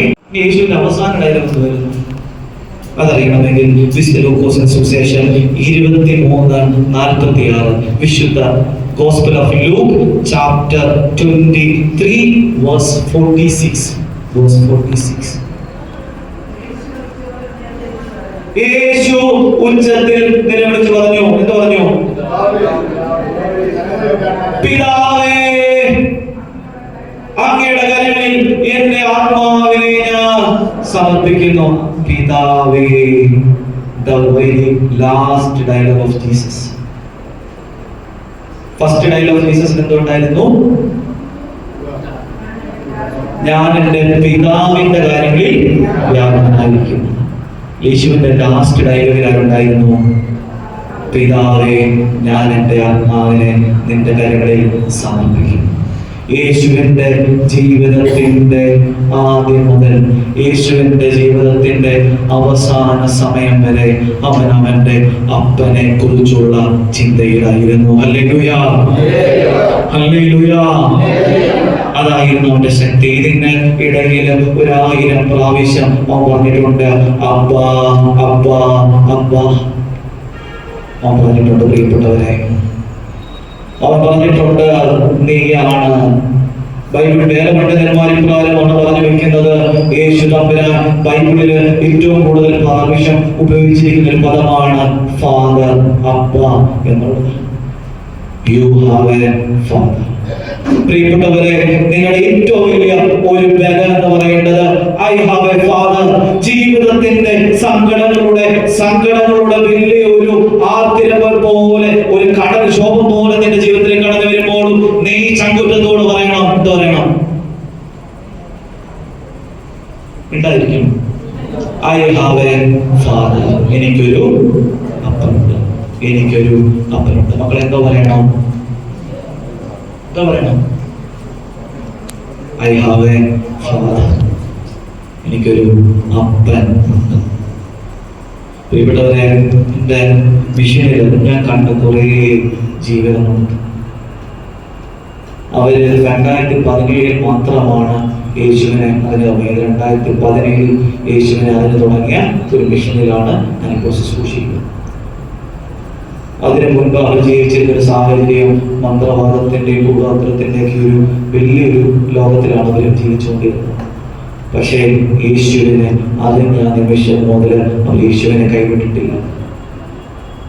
അവിടെ എന്റെ മിഷനുള്ള ഒരു പയ്യന്, അവനൊരു ആംബുലൻസ് ഡ്രൈവറാണ്. അവന് ഒരു 6 മാസം മുമ്പ് അവന് സ്ഥിരം തലകറക്കം വരുന്നു. അവനെ ടെസ്റ്റ് ചെയ്യുമ്പോഴൊന്നും അവന് ഒരു കുഴപ്പമില്ല. അവന്റെ സ്കാനിങ് വരെ നടത്തി, അതിനകത്ത് ഒരു കുഴപ്പമില്ല. പക്ഷെ അവന് തല കറങ്ങുന്നു. രാത്രിയിൽ അവന് വളരെ പ്രത്യേകിച്ച് അവനാണെങ്കിൽ പല ബുദ്ധിമുട്ടുകളാണ് അവൻ നേരിടുന്നത്.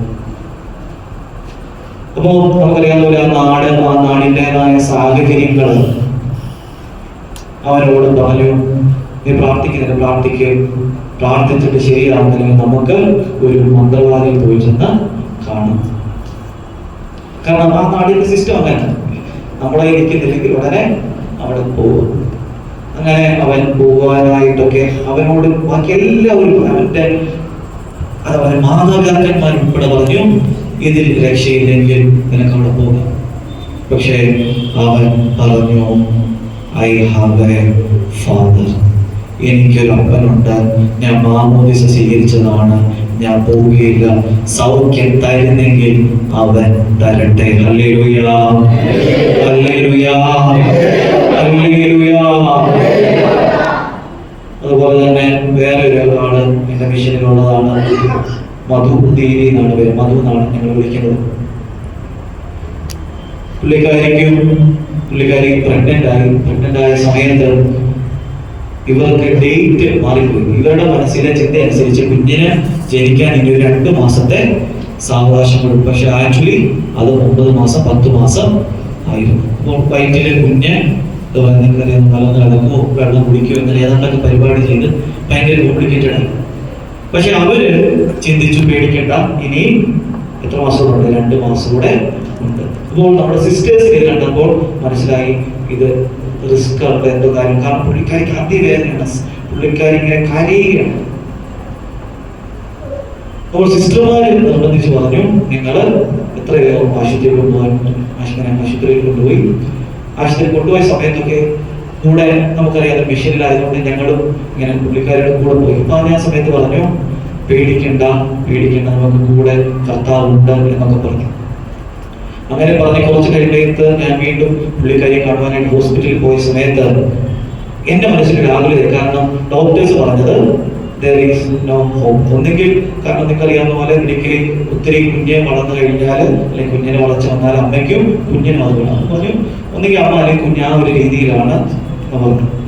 അപ്പൊ എനിക്കത് സങ്കടം വരുമോ? കാരണം ഞാൻ ഇത്രയും ഒരു വേണ്ടി പ്രാർത്ഥിക്കുകയായിരുന്നു. ഇപ്പൊ ഞാൻ പറഞ്ഞു സങ്കടപ്പെടേണ്ട, മധുരീതി സങ്കടപ്പെടേണ്ട, നമുക്ക് ശ്രമിക്കാം എന്നൊക്കെ പറഞ്ഞു. പുള്ളിക്കാരി എന്നോട് പറഞ്ഞു, ഫാദർ ആപ് ടെൻഷൻ മത്, मेरे साथ मेरा प्रभु है. हालेलुया, हालेलुया, मेरे साथ मेरा प्रभु है. ആ മോള് ഡെലിവറിക്ക് പോയ സമയത്ത് ആ മോളുടെ കയ്യിൽ ഒരു മാല ഉണ്ടായിരുന്നു. ആ മാലയുടെ പേര് ജപമാല എന്നായിരുന്നു. ആ ജപമാല കണ്ടിട്ട് ആ ആശുപത്രിയിൽ നേഴ്സ് എന്നോട് ചോദിച്ചു, എന്താണ് മാല, അതെനിക്കും തരാമോ, അതിനെന്തോ ഒരു ശക്തി ഉണ്ടെന്ന്. ഹല്ലേലൂയാ, ഹല്ലേലൂയാ. 2017 ക്രിസ്തുവിനെ അറിഞ്ഞ ഒരു സമൂഹത്തെ കുറിച്ചാണ് ഞാൻ പറയുമ്പോൾ തോമസ് ലീഹ നേരിട്ട് വന്ന് മുഖ്യവരൊക്കെ ഒന്ന് ചിന്തിക്കുന്നത് നല്ലതാണ്. നിങ്ങൾക്ക് ഒത്തിരി കഥകൾ, എനിക്ക് പറയാനായിട്ട് 1000 കഥകളുണ്ട് പ്രിയപ്പെട്ടവരെ. എന്റെ അപ്പൻ കൂടെന്നുള്ള ബോധ്യത്തിൽ ജീവിക്കുന്നവര്, അവിടുത്തെ വിശ്വാസത്തിൽ മുന്നോട്ട് പോകുന്നത് വളരെ പ്രയാസകരമായ ഒരു കാലഘട്ടത്തിൽ പോലും ഞങ്ങളെ കൂടെ നിന്ന് ബലപ്പെടുത്തുന്ന അവിടുത്തെ വിശ്വാസികളാണ്. ഞാനൊരിക്കല് കഴിഞ്ഞ വർഷങ്ങളിൽ ഒരു കഥയാണ്. ഞാനൊരു മിഷനിൽ ചെന്ന് പറഞ്ഞു, ഞാനിനി കുറച്ച് നാളത്തേക്ക് ഇങ്ങോട്ട് വരുന്നില്ല, നമ്മുടെ സാഹചര്യങ്ങളൊക്കെ ഒന്ന് ശാന്തമാകട്ടെ. ആ സമയത്ത് എന്നോട് പറഞ്ഞ കാര്യമുണ്ട്, ഫാദർജി ഫാദർജി ടെൻഷൻ അടിക്കേണ്ട, ഫാദർജി ഞങ്ങളുടെ മോശയാണ്, ഞങ്ങൾ ഇസ്രായേൽ ജനമാണ്, ഫാദർ ഞങ്ങൾ മുന്നോട്ട് നയിച്ചാൽ മതി, ഞങ്ങൾ കൂടെ വന്നോളാം. ഹല്ലേലൂയാ. ഞാൻ വിശ്വസത്യം പറഞ്ഞാൽ 2 മാസത്തേക്ക് ഞാൻ വരുന്നില്ല എന്ന് പറയാൻ പോയ ഞാൻ മോശയായി. അതിനുശേഷം ഞാൻ എല്ലാ ദിവസവും ആ മിഷനിൽ പോകുന്നു. കാരണം എനിക്ക് മനസ്സിലായി അവരുടെ വിശ്വാസം ഭയങ്കര തീക്ഷ്ണതയുള്ളതാണ്. നമുക്ക് പറയാൻ പറ്റും നമ്മുടെ വിശ്വാസത്തെ കുറിച്ചൊക്കെ ചിന്തിക്കേണ്ട സമയമാണ് ഈ ഒരു നോമ്പിന്റെ സമയം എന്ന് പറയുന്നത്. അതുകൊണ്ട് വിശ്വസിക്കണം പ്രിയപ്പെട്ടവരെ, വിശ്വസിക്കണം. എനിക്ക് അപ്പനോട് ഈ നോമ്പിന്റെ സമയത്ത് നിങ്ങൾ കണ്ണും പൂട്ടി വിശ്വസിക്കണം. ഇതിന് വലിയ ലോജിക്കൊന്നുമില്ല, വലിയ ലോജിക്സ് ഒന്നും പറയാൻ എനിക്കില്ല. പക്ഷെ നിങ്ങൾ വിശ്വസിക്കണം, നിനക്കൊരു അപ്പനുണ്ട്, ഒരപ്പനുണ്ട്. എനിക്കറിയാം നിങ്ങളുടെ പലരുടെയും മനസ്സിലൊരു എന്താ പറയുന്ന ഒരു വോൾക്കാന് പോലെ ഇങ്ങനെ കത്തിരിക്കുകയാണ്, ഏത് സമയം പൊട്ടിത്തെറിക്കാം. പക്ഷെ പേടിക്കേണ്ട, നിനക്കൊരു അപ്പനുണ്ട് പ്രിയപ്പെട്ടവരെ, അപ്പനുണ്ട് പ്രിയപ്പെട്ടവരെ. ചെങ്കടലിലൂടെ ഇസ്രായേൽ ജനത്തെ നയിച്ചൊരു കർത്താവുണ്ട് നിന്റെ കൂടെ. അവർക്ക് വിശന്നപ്പോൾ ആകാശത്ത് നിന്ന് മന്ന പിടിച്ചു കൊടുത്തൊരു കർത്താവുണ്ട് നിന്റെ കൂടെ. പാറയിൽ നിന്ന് വെള്ളം ഒഴുകി കൊടുത്തൊരു കർത്താവുണ്ട് നിന്റെ കൂടെ. അന്ധന് കാഴ്ച കൊടുത്തൊരു കർത്താവുണ്ട് നിന്റെ കൂടെ. കുരുടിനെ സൗഖ്യം കൊടുത്തൊരു കർത്താവുണ്ട് നിന്റെ കൂടെ. ലാസറിനെ ഉയർപ്പിച്ച ഒരു കർത്താവുണ്ട് നിന്റെ കൂടെ. കുരിശിൽ മരിച്ച ഒരു കർത്താവുണ്ട് നിന്റെ കൂടെ. ഉയർപ്പിക്കപ്പെട്ട് ഉത്ഥാനത്തിന്റെ അഭിഷേകം നിനക്ക് നൽകുന്ന ഒരു കർത്താവുണ്ട് നിന്റെ കൂടെ. ആ അപ്പനാണ് നിന്റെ ദൈവം. ഹല്ലേലൂയാ, ഹല്ലേലൂയാ. നിനക്കൊരു അപ്പനുണ്ട് പ്രിയപ്പെട്ടവരെ. നിനക്കൊരു അപ്പനുണ്ടെന്നുള്ളതാണ് നിങ്ങളുടെ ഐഡന്റിറ്റി. ഈ ഐഡന്റിറ്റി നഷ്ടപ്പെട്ടിട്ടുണ്ടെങ്കിൽ അത് ഉള്ള സമയമാണ് ഈ നോമ്പിന്റെ സമയം എന്ന് പറയുന്നത്. ഈ ദിവസത്തിൽ എനിക്ക് മനസ്സിലായ മറ്റൊരു സാക്ഷ്യമാണ്. ഞാൻ പ്രതിസന്ധിയിലൂടെ ഇങ്ങനെ പോകുന്ന സമയത്ത് എന്ത് ചെയ്യുമെന്നുള്ള ഒരു തീക്ഷ്ണതയോ അല്ലെങ്കിൽ എന്ത് ചെയ്യുമെന്നുള്ള ഒരു സംശയത്തിൽ നിൽക്കുന്ന സമയത്ത് കർത്താവ് വചനത്തിലൂടെ എനിക്ക് കുറെ അനുഗ്രഹം. എനിക്ക് അതുകൊണ്ട് പറഞ്ഞത് പ്രശ്നങ്ങൾക്ക് വേണ്ടി നമ്മൾ പ്രാർത്ഥിക്കും. പ്രശ്നങ്ങൾ ഉണ്ടാകുമ്പോൾ ശരിക്കും നമ്മൾ പ്രാർത്ഥിക്കുന്നത്. അതുകൊണ്ട് അങ്ങനെ ഇരിക്കുന്ന സമയത്ത് എനിക്ക് പ്രാർത്ഥിച്ചുകൊണ്ടിരുന്ന സമയത്ത് എൻ്റെ ഉള്ളിൽ ബ്രദർ ഉണ്ടിരുന്നു. ബ്രദർ എന്ന് പറയുന്നത് ഒരു അൽമായൻ, ഇങ്ങനെ മധ്യസ്ഥ പ്രാർത്ഥന നടത്തുന്ന ഒരു ബ്രദർ. ഞങ്ങളെല്ലാം ഒരുമിച്ച് പ്രാർത്ഥിക്കും. ഓരോ സമയവും ഞങ്ങൾ വചനം തുറക്കുമ്പോൾ വചനത്തിലൂടെ അവിടുന്ന് ഞങ്ങളെ ശക്തിപ്പെടുത്തിക്കൊണ്ടിരിക്കുകയായിരുന്നു. അതിന് ബാക്കി കാര്യങ്ങളൊന്നും ഞാൻ പറയുന്നില്ല. അപ്പോൾ പ്രിയപ്പെട്ടവരെ, എനിക്ക് കിട്ടിയ ആദ്യത്തെ വചനം നമുക്കത് ഈ വചനത്തെ നിങ്ങൾ മനസ്സിൽ ഓർപ്പിക്കണം. Jeremiah 20:11, The book of Jeremiah 20:11. Jeremiah 20:11. എന്നാൽ വീര യോദ്ധാവിനെ പോലെ കർത്താവിന്റെ പക്ഷത്തുണ്ട്, അതിനാൽ എന്റെ പീഡകർക്ക് കാല് ഇടറും. എനിക്ക് കിട്ടിയ വചനമാണ്. It was a powerful ശക്തി. എനിക്ക് എന്റെ കർത്താവിന്റെ കൂടെയുണ്ട്. വീര യോദ്ധാവിനെ പോലെ. വീര യോദ്ധാവിന്റെ അർത്ഥം, യോദ്ധാവ് എന്ന് പറയുന്നത് രാജാവിനെ കാക്കുന്നവനാണ്. അവനെ പോലെ ഒരു കർത്താവ് എന്റെ കൂടെ ഉണ്ടെന്ന് എനിക്ക് ബോധ്യപ്പെട്ടു. പ്രിയപ്പെട്ടവരെ, അതിനുശേഷം വീണ്ടും പ്രശ്നങ്ങൾ തീരുന്നില്ല. Still continue. പിന്നെ ഞങ്ങൾ പ്രാർത്ഥിച്ചു. പിന്നെ പ്രാർത്ഥിച്ച സമയത്ത് കിട്ടിയതാണ് യേശയ്യ 52:12. The book of Isaiah 52:12. Isaiah 52:12. 52:12. നിങ്ങൾ തിടുക്കം കൂട്ടേണ്ട, വേഗം ഓടുകയും വേണ്ട. കർത്താവ് നിങ്ങളുടെ മുമ്പിൽ നടക്കും. ഇസ്രായേലിന്റെ ദൈവമായിരിക്കും നിങ്ങളുടെ കാവൽക്കാരൻ.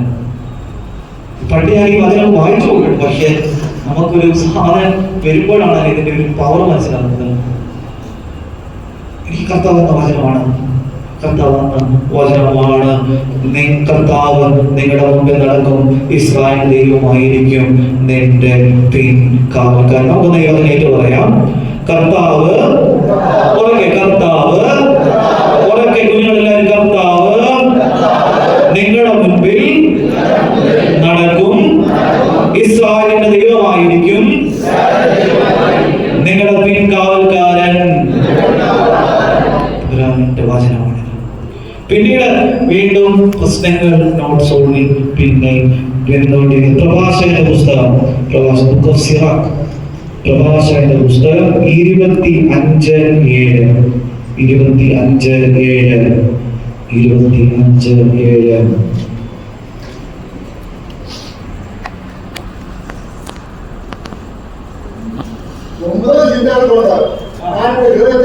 പ്രമോദിപ്പിച്ചു. 10-ാമത് ഞാൻ പറയാം, മക്കളിലാണെങ്കിൽ ശത്രുക്കളുടെ പതനം കാണാൻ കഴിയുന്നവൻ അതൊരു ആനന്ദമാണെന്നവൻ. ശത്രുക്കളുടെ എനിക്ക് അങ്ങനെ ഒരു ബലം കർത്താവ്. പിന്നീട് വീണ്ടും തമ്പുരാൻ ഇങ്ങനെ വചനങ്ങളുണ്ട്. എനിക്കത് ഒരു സാക്ഷ്യം പോലെ ഞാൻ പറയുന്നതേ ഉള്ളൂ. സങ്കീർത്തനം 92:11. Psalms 92:11. സങ്കീർത്തനങ്ങൾ, ഈ വചനമൊക്കെ പ്രാർത്ഥിക്കേണ്ട വചനമാണ്. സങ്കീർത്തനം 92:11. എന്റെ ശത്രുക്കളുടെ വചനം എന്റെ കണ്ണു കണ്ടു, എന്നെ ആക്രമിക്കുന്ന ദുഷ്ടരുടെ ദുരിതം എന്റെ ചെവിയിൽ കേട്ടു. എന്റെ ശത്രുക്കളുടെ പതനം എന്റെ കണ്ണു കണ്ടു, എന്നെ ആക്രമിക്കുന്ന ദുഷ്ടരുടെ ദുരന്തം എന്റെ ചെവിയിൽ കേട്ടു. ഹല്ലേലൂയ, ഹല്ലേലൂയ, ഹല്ലേലൂയ, ഹല്ലേലൂയ. പ്രിയപ്പെട്ടവരെ, നമുക്കൊരു കർത്താവുണ്ട്. ഈ നോമ്പ് സമയത്ത് നിങ്ങൾ മനസ്സിലാക്കണം, നമുക്കൊരു കർത്താവുണ്ട്. നമ്മൾ പലപ്പോഴും ചോദിക്കാൻ സാധ്യത ഉള്ള ഒരു ചോദ്യമാണ്, അല്ലെങ്കിൽ പറയാൻ സാധ്യതയുള്ള ഒരു കാര്യമാണ്, ഞാൻ ഇത്രയും പ്രാർത്ഥിച്ചല്ലോ, then why? നമ്മളെല്ലാം ചോദിക്കും, മനുഷ്യന്റെ രീതി ചോദിക്കും.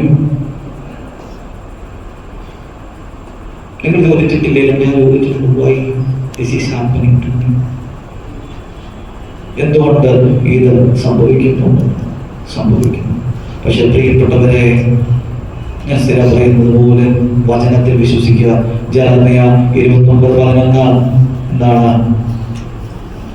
ഇതൊക്കെ ഞാനിപ്പോ 1000 വട്ടം പറഞ്ഞിട്ടുണ്ടോ? Jeremiah 29:11, The book of Jeremiah 29:11.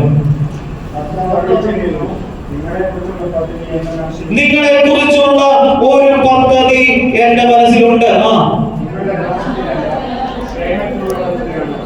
നിങ്ങളുടെ ക്ഷേമത്തിനുള്ള, നിങ്ങളുടെ ജീവിതത്തെ അനുഗ്രഹത്തിനുമായുള്ള ഒരു പദ്ധതി എന്റെ കർത്താവിനുണ്ട്. നിങ്ങൾ വിശ്വസിക്കണം പ്രിയപ്പെട്ടവരെ.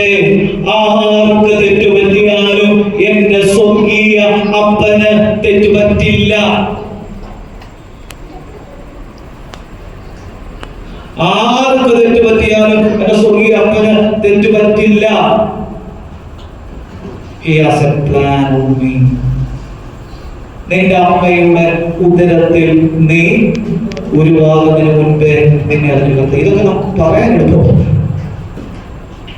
പക്ഷെ ഇതിനൊക്കെ നിങ്ങൾ ഈ നോമ്പ് വിശ്വസിക്കാൻ പ്രിയപ്പെട്ടവരെ. ഹല്ലേലൂയ, ഹല്ലേലൂയ, ഹല്ലേലൂയ. അതുകൊണ്ട് പ്രാർത്ഥിക്കണം. നമ്മൾ തോറ്റു മനുഷ്യരാ, തോറ്റു പോകും. തോറ്റു പോകുന്ന അവസരത്തിൽ പറയണം, പ്ലീസ് കം, ഒന്നുവാ, എനിക്ക് പറ്റുന്നില്ല എന്റെ കർത്താവേ. പ്രാർത്ഥിക്കണം, വിശ്വാസത്തോടെ പ്രാർത്ഥിക്കണം. നമ്മളൊരു ഫൈറ്റില് ഒറ്റയ്ക്ക് പറ്റത്തില്ല. ഈ ഫൈറ്റിൽ നമുക്ക് ഒറ്റയ്ക്ക് നേരിടാൻ പറ്റത്തില്ല. അതിന് കർത്താവിനെ പിടിക്കണം, കർത്താവിനെ മുറുകെ പിടിക്കണം. ഞാൻ ഇടയ്ക്ക് പറയുന്നത്, നമ്മുടെ ലൈഫിന്റെ യാത്ര ഒരു ബസ് യാത്ര പോലെ. നിങ്ങൾ ബസ്സിൽ യാത്ര ചെയ്തിട്ടുണ്ടോ? അപ്പോൾ ബസ്സിൽ യാത്ര ചെയ്യുമ്പോൾ നമ്മള് ബസ്സിൽ നിൽക്കുകയാണ്, സീറ്റില്ല, നമ്മള് നിൽക്കുകയാണ്. നിൽക്കുന്ന സമയത്ത് നമ്മൾ എന്ത് ചെയ്യും? ആടി വരെയും എന്ത് ചെയ്യും? മോളിൽ പിടിക്കും. പിന്നെ മോളിൽ പിടിച്ചു കഴിയുമ്പോൾ നമ്മുടെ റോഡ് ഒരു ഡീസന്റ് റോഡാകുമ്പോൾ നമ്മൾ എന്തോ ചെയ്യും? ഓട്ടോമാറ്റിക് നമുക്കൊരു ടെൻഡൻസി ഉണ്ടാവും, ഒന്ന് കൈ വിട്ടൊന്ന് ഇങ്ങനെയൊക്കെ നിൽക്കാനൊരു ടെൻഡൻസി ഉണ്ടാവും. ആ സമയത്തായിരിക്കും നമ്മുടെ ഡ്രൈവറുടെ ബ്രേക്ക് പിടിക്കുന്നത്, തെറിച്ച് പോകും. പ്രിയപ്പെട്ടവരെ, മോളിൽ പിടിച്ചോ. മോളിൽ പിടിച്ചില്ലെങ്കിൽ ചില സമയത്ത് ബ്രേക്ക് പിടിക്കാനുള്ള സാധ്യതയുണ്ട്. മോളിൽ പിടിക്കേണ്ട കർത്താവിനെ പിടിച്ചു. എനിക്ക് വേറെ ഒന്നിനെ നിങ്ങൾ വിശ്വസിക്കരുത്. നിങ്ങൾക്ക് ഒന്നിനും ഉറപ്പുണ്ട് നിങ്ങളുടെ കൂടെ ഉള്ളവരെല്ലാം നിങ്ങളുടെ കൂടെ എല്ലാ സമയം ഉണ്ടാവും. ഉണ്ടോ? ആർക്കെങ്കിലും ഉറപ്പുണ്ടോ? നിങ്ങളുടെ നിങ്ങളുടെ തെറ്റായൊരു ഉറപ്പാണ്.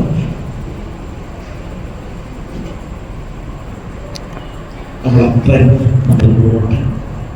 അതുകൊണ്ട് നിങ്ങൾ കർത്താവിന്റെ കൂടെ നിൽക്കണം പ്രിയപ്പെട്ടവരെ. ജീവിതത്തിൽ ഞാൻ പറയുമ്പോൾ ജീവിത സങ്കടങ്ങളൊന്നും ഇല്ലാതെ ഇരിക്കത്തില്ല. ഈ സങ്കടം ഉണ്ടെങ്കിലേ നമുക്ക് സന്തോഷത്തിന് വില അറിയത്തുള്ളൂ, ഇല്ലേ? ബർഗറിന്റെ വില അറിയണമെങ്കിൽ നമ്മൾ എന്ത് ചെയ്യണം? നമ്മുടെ ബർഗർ മേടിച്ചിട്ട് അത് വളിച്ചു പോയി നമ്മുടെ ഫ്രണ്ടിലിരിക്കണം, കാരണം അപ്പൊ നമുക്ക് ഉണ്ടായിരുന്നെങ്കിൽ നല്ലതാണെന്നൊരു ചിന്ത വരും. അപ്പൊ നമുക്ക് ഇങ്ങനെ കഷ്ടപ്പാട് വരുമ്പോഴാണ് നമുക്ക് അതിനോടൊരു സ്നേഹം തോന്നുന്നത്. പ്രിയപ്പെട്ടവരെ, നമുക്ക് ഈ ഒരു വലിയൊരു ബോധ്യം വേണം. I have a father. ഞാൻ ഈ ഇടയ്ക്ക് മിഷനിൽ കണ്ട മറ്റൊരു കാര്യം ഇവിടെ പറഞ്ഞു വെച്ചോട്ടെ. ഞങ്ങളുടെ ഒരു പയ്യന്റെ കല്യാണമാണ്. അവന്റെ കല്യാണം ഞങ്ങൾ ഏപ്രിലിൽ ബ്ലസ് ചെയ്യാൻ വേണ്ടിയൊക്കെ ഇരിക്കുകയാണ്. അത് അതിൻ്റെതായ സമയത്ത് നടക്കും. അപ്പോൾ പ്രിയപ്പെട്ടവരെ, അവന്റെ ആ നാട്ടിലെ കൾച്ചർ അനുസരിച്ചുള്ള ഒരു കല്യാണം ആദ്യം അവർ നടക്കും. അവിടുത്തെ സിസ്റ്റം അങ്ങനെയാണ്. അതിലൊരു കൾച്ചറൽ രീതിയിലുള്ള ഒരു കല്യാണം ഉണ്ടായിരുന്നു. ഈ കല്യാണത്തിന്റെ സമയത്ത് ഇൻവിറ്റേഷൻ കാർഡ് അടിക്കുമല്ലോ, എല്ലാവരും അടിക്കുന്നവർ ഇൻവിറ്റേഷൻ കാർഡ് അയച്ചു. ഈ അടിച്ച സമയത്ത് അവന് ആദ്യം കിട്ടിയ കാർഡ്, അവന് പ്രസ്സിൽ നിന്ന് ആദ്യം കിട്ടിയ കാർഡ് അവൻ കൊണ്ടു തന്നത്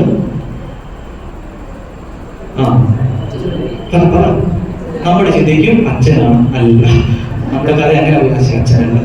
അവൻ അതിനകത്ത് ഇങ്ങനെ എഴുതി, ടു ജീസസ് ക്രൈസ്റ്റ്, പിതാ പുത്ര പവിത്രാത്മ സെന്തിലോ സ്വർഗദൂതർ പാർക്കട്ടെ. ഞാൻ എൻ്റെ പട്ടത്തിന്റെ കാലത്തിൽ പോലും അങ്ങനെ ഞാൻ എഴുതി.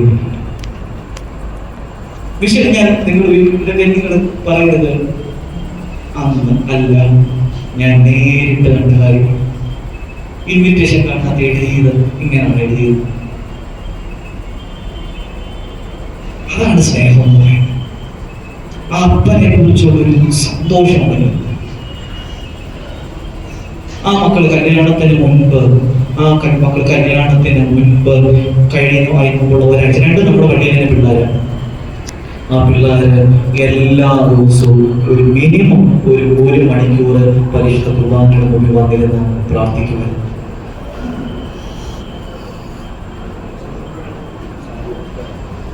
നമുക്ക് പലപ്പോഴും പലതും പറയുമ്പോൾ പലതും ബുദ്ധിമുട്ടാണ്. നമുക്ക് ബാക്കി പലതിനും സമയം വേണ്ടതിന് സമയം ചെലവഴിക്കാതെ മറ്റു പലതിനും നമ്മൾ സമയം ചെലവഴിക്കും.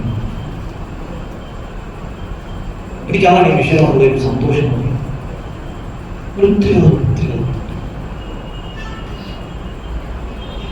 ഞായറാഴ്ച ഡ്യൂട്ടി ചെയ്യണമെന്നുള്ളത് കൊണ്ട് ബാക്കിയുള്ള ദിവസങ്ങളിൽ എക്സ്ട്രാ ഡ്യൂട്ടി ചെയ്യുന്ന പയ്യന്മാരെ എന്റെ വിഷയത്തിൽ ഞാൻ കാണിച്ചത്. ആ സമയത്താണ് നമ്മുടെ സില്ലി എക്സ്ക്യൂസസ്.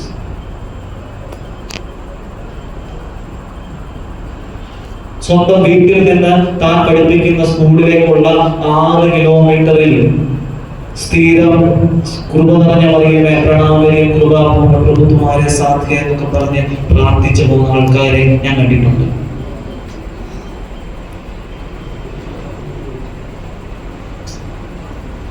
അവർക്ക് മനസ്സിലായി ഐ ഹാവ് എ ഫാദർ. എനിക്കൊരു അപ്പനുണ്ട് എന്ന ബോധ്യത്തിൽ ജീവിക്കാൻ പ്രിയപ്പെട്ടവരെ നിങ്ങൾ ആഗ്രഹിക്കണം.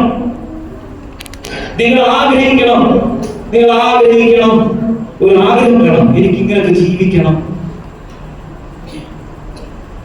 നമ്മുടെ കയ്യിലുള്ളതൊന്നും നമ്മുടെ കയ്യിലല്ല. നിങ്ങൾക്ക് എല്ലാം മേടിച്ചു കൂട്ടാം. നിങ്ങളുടെ കയ്യിലുള്ളത് വെച്ച് ഒന്നും മേടിച്ചു കൂട്ടാൻ പറ്റുന്നില്ല. നിന്റെ അപ്പം തരാതെ നിനക്കൊന്നുമില്ല പ്രിയപ്പെട്ടവരെ. ദൈവത്തെ മറക്കാതെ ജീവിക്കണം. അതുകൊണ്ട് കർത്താവ് പറഞ്ഞത്, നിനക്ക് ആകെ ഉണ്ടായിരുന്ന ഒരു സ്നേഹം എന്നോട് ഇപ്പോഴില്ല. ആ സ്നേഹം വീണ്ടെടുക്കണം. ഈ നോമ്പ് സമയത്ത് വേറെ ഒരുക്കും കിട്ടാത്ത ഒരു ഭാഗമാണ് ക്രിസ്ത്യാനികൾക്ക് അല്ലെങ്കിൽ നമുക്ക് കിട്ടിയിരിക്കുന്നത്. കർത്താവ് കൂടെ ഉണ്ടെന്നുള്ളൊരു ബോധ്യം. കുർബാനയിലൂടെ, കൂദാശകളിലൂടെ, പ്രാർത്ഥനകളിലൂടെ കർത്താവ് കൂടെ ഉണ്ടെന്നുള്ള ഒരു വലിയ ബോധ്യം നമുക്ക് ലഭിച്ചിട്ടുണ്ട്. നിയമാവർത്തന പുസ്തകം The Book of Deuteronomy 4:7. നിയമാവർത്തനം 4:7. The Book of Deuteronomy.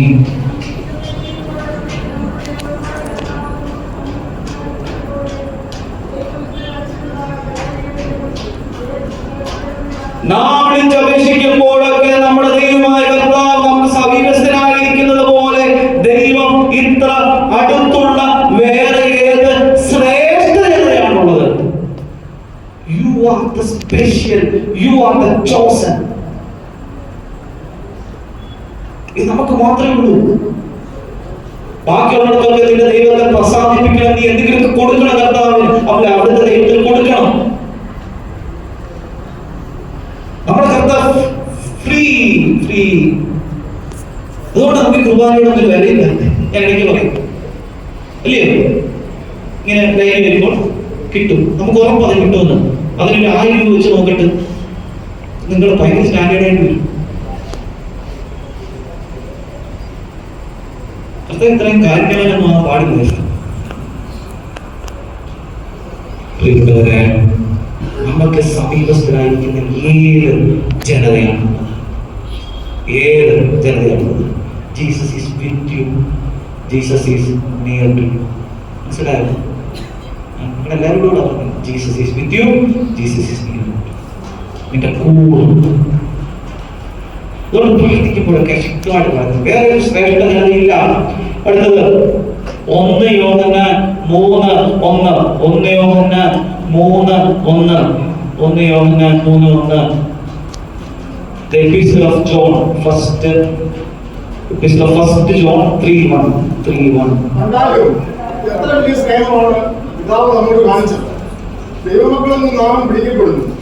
നാം അങ്ങനെയാണ് താനും. Yes, ദൈവമക്കളെന്ന് നാം വിളിക്കപ്പെടുന്നു. നാം അങ്ങനെയാണ് താനും. ദൈവമക്കളെന്ന് നാം വിളിക്കപ്പെടുന്നു. അങ്ങനെയാണ് താനും. ചുമ്മാ പറയുന്നതല്ല, അങ്ങനെയാണ്. അങ്ങനെയാണ്. Hallelujah, hallelujah. നിങ്ങൾ എഴുന്നേൽക്കണമെന്നല്ലോ ഉണ്ടോ? ഇല്ലല്ലോ, ഇല്ല. അപ്പോൾ അടുത്തിരിക്കുന്നവരോട് പറഞ്ഞേ, യു ഹാവ് എ ഫാദർ. നിനക്കൊരു അപ്പനുണ്ട്, സ്വർഗത്തിലാന്ന് പറഞ്ഞേ. എന്തെങ്കിലും പറ, ചുമ്മാ പറ. നിനക്കൊരു അപ്പനുണ്ട്, നിനക്കൊരു സ്വർഗീയമുണ്ട്. പറ. പറഞ്ഞു കൊടുക്കാറില്ല.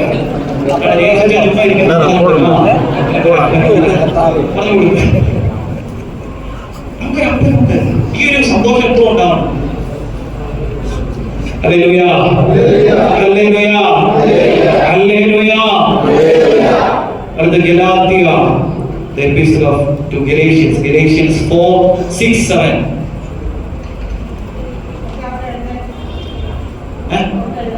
ഒന്ന് എഴുന്നേൽക്കണം. സിസ്റ്ററിന്റെ വാക്കിനെ പരിഗണിച്ചുകൊണ്ട് എല്ലാവരും വേണ്ടിയിട്ട് അഭിഷിക്ത സിസ്റ്ററിനെ നമ്മൾ മാനിക്കുന്നു. എല്ലാവരും വേണ്ടിയിട്ട് നമുക്ക് ഈ കേട്ട ചിന്തകൾ വെച്ചോണ്ട് ഒന്ന് സ്തുതിക്കാം. ഹല്ലേലൂയ, ഹല്ലേലൂയ. സ്തുതിച്ച് പ്രാർത്ഥിച്ച്. നിനക്കൊരു അപ്പനുണ്ടെന്നുള്ള ബോധ്യത്തിൽ, you have a father in heaven. നിനക്കൊരു അപ്പനുണ്ട്. പ്രാർത്ഥിക്കുക പ്രിയപ്പെട്ട മക്കളെ. അപ്പന്റെ സന്നിധിയിൽ നിന്റെ ജീവിതത്തെ സമർപ്പിച്ചൊന്ന് പ്രാർത്ഥിച്ചാട്ടെ. ഹല്ലേലൂയ, ഹല്ലേലൂയ, ഹല്ലേലൂയ, ഹല്ലേലൂയ, ഹല്ലേലൂയ. യേശുവേ നന്ദി, യേശുവേ സ്തുതി, യേശുവേ ആരാധന, യേശുവേ ആരാധന, യേശുവേ ആരാധന, യേശുവേ ആരാധന. മഹത്വം, മഹത്വം. നിങ്ങൾക്ക് പരിശുദ്ധാത്മാവ് പ്രേരിപ്പിക്കുന്ന രീതിയിൽ പ്രാർത്ഥിച്ചുകൊണ്ടിരിക്കുക. പ്രിയമക്കൾ എല്ലാവരും പ്രാർത്ഥിക്കുക. യേശുവേ, യേശുവേ എന്ന് വിളിക്കുക. യേശുവേ എന്ന് വിളിക്കുക. യേശുവെന്ന നാമത്തെ വിളിച്ച് പ്രാർത്ഥിക്കുക. യേശുവേ എന്നുള്ള നാമത്തെ വിളിച്ച് പ്രാർത്ഥിക്കുക. യേശുവേ എന്നുള്ള നാമത്തെ വിളിച്ച് പ്രാർത്ഥിക്കുക. യേശുവേ സ്തുതി, യേശുവേ ആരാധന, യേശുവേ ആരാധന, യേശുവേ ആരാധന, യേശുവേ മഹത്വം, യേശുവേ മഹത്വം, യേശുവേ മഹത്വം, യേശുവേ മഹത്വം, യേശുവേ മഹത്വം.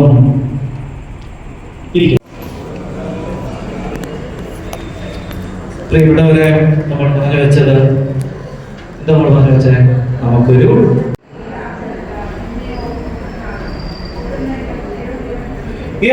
നീ ഇനിമേൽ ദാസൻ അല്ല, പിന്നെയോ പുത്രനാണ്.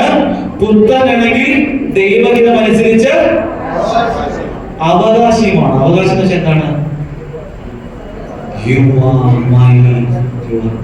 അവകാശമുണ്ട്. നിനക്ക് നിന്റെ അപ്പന്റെ സ്വത്തിൽ അവകാശമുണ്ട്. അതുപോലെ തന്നെ ദൈവത്തിന്റെ കരുണയില്, ദൈവത്തിന്റെ സ്നേഹത്തില് നമ്മൾ അവകാശികളാണ്. നിനക്ക് ക്ലെയിം ചെയ്യാം. എനിക്ക് എന്തുകൊണ്ട് എനിക്ക് തരാൻ പറ്റുന്നില്ല? കാരണം കർത്താവിന് ചോദിക്കാനുള്ളൊരു സ്വാതന്ത്ര്യം ഉണ്ടാകും. ഞാൻ ഇത്രയും പ്രാർത്ഥിച്ചില്ല, വയ്യാതെ ഞാൻ മാത്സിന് 46 മാർക്കല്ലേ ചോദിച്ചുള്ളൂ. വയ്യാതെ ഞാനൊരു ചെറിയ സാരിയല്ലേ ചോദിച്ചുള്ളൂ. വയ്യാതെ നമുക്ക് ചോദിക്കാനുള്ള സ്വാതന്ത്ര്യം ഉണ്ടാവും. ഞാൻ ശമ്പളത്തിൽ ഒരു അല്പം വർധനമല്ലേ ചോദിച്ചുള്ളൂ. വയ്യാതെ നമ്മൾ എങ്ങനെ ചോദിക്കേണ്ട സ്വാതന്ത്ര്യം ഉണ്ടാവണം. കാരണം നമുക്കൊരു അവകാശമുണ്ട്. നമുക്കതിനുള്ള അവകാശമുണ്ട്. മനസ്സിലായി? നമുക്കതിനുള്ള അവകാശമുണ്ട്. Hallelujah, hallelujah. അപ്പോൾ പ്രിയപ്പെട്ടവരെ, നമുക്കൊരു അപ്പനുണ്ട്. ഞാൻ ഇനി 15 മിനിറ്റിൽ ബാക്കി കാര്യങ്ങൾ വളരെ വേഗത്തിൽ പറയാം. നമുക്കൊരു അപ്പനുണ്ട്. അപ്പനുണ്ടെന്നുള്ളത് ഉറപ്പാണ്. ഇനി എന്താണ് ചെയ്യുന്നത്? സെക്കൻഡ് ഘട്ടം എന്തായിരിക്കും? അപ്പനുണ്ട്. ഇനി എന്താ ചെയ്യേണ്ടത്? അപ്പനുണ്ടെന്നുള്ളത് അതാണ് കർത്താവിന്റെ ഒരു ഗ്യാരണ്ടിയാണ്, നമുക്കുള്ള ഒരു ഉറപ്പാണ്. ഇനി എന്ത് ചെയ്യണം? Second, you have to love that അപ്പൻ. അപ്പനെ സ്നേഹിക്കണം. You have to love your father. ഇനി പറയാൻ വലിയൊരു കാര്യമാണ്, there should be a reason to love your God. മനസ്സിലായോ? എനിക്ക് എൻ്റെ അപ്പനോട് സ്നേഹം തോന്നാൻ എന്തെങ്കിലും ചില കാര്യങ്ങൾ കാണും, അല്ലെങ്കിൽ എൻ്റെ അപ്പൻ്റെ എന്തെങ്കിലും ഒരു വ്യക്തികളായിട്ട് എന്തെങ്കിലും കാണും. അതേപോലെ നിങ്ങൾക്കും എന്തെങ്കിലും ഒരു റീസൺ ഉണ്ടായിരിക്കണം എന്ത് നിന്റെ അപ്പനെ സ്നേഹം. അത് നിങ്ങൾ കണ്ടുപിടിക്കണം ഈ ദിവസം. There should be a reason. എന്റെ സങ്കടത്തില് എന്റെ കർത്താവിന്റെ കൂടെ ഉണ്ടായിരുന്നു. എന്റെ ജീവിതത്തിൽ ഈ പ്രതിസന്ധിയിൽ എന്റെ വീട്ടില് ഞാനും ഇന്നയാളും വീട്ടിൽ പട്ടിണിയുടെ സമയത്ത് ഇന്നയാളും കൂടെ കർത്താവ് എനിക്ക് കുറച്ചധികം അങ്ങനെയൊക്കെ ചിന്തിക്കാൻ പറ്റുന്ന എന്തെങ്കിലും കഥകൾ നിങ്ങളുടെ എല്ലാ ജീവിതത്തിൽ കാണും. നിങ്ങൾ അത് ഫൈൻഡ് ഔട്ട് ചെയ്യണം.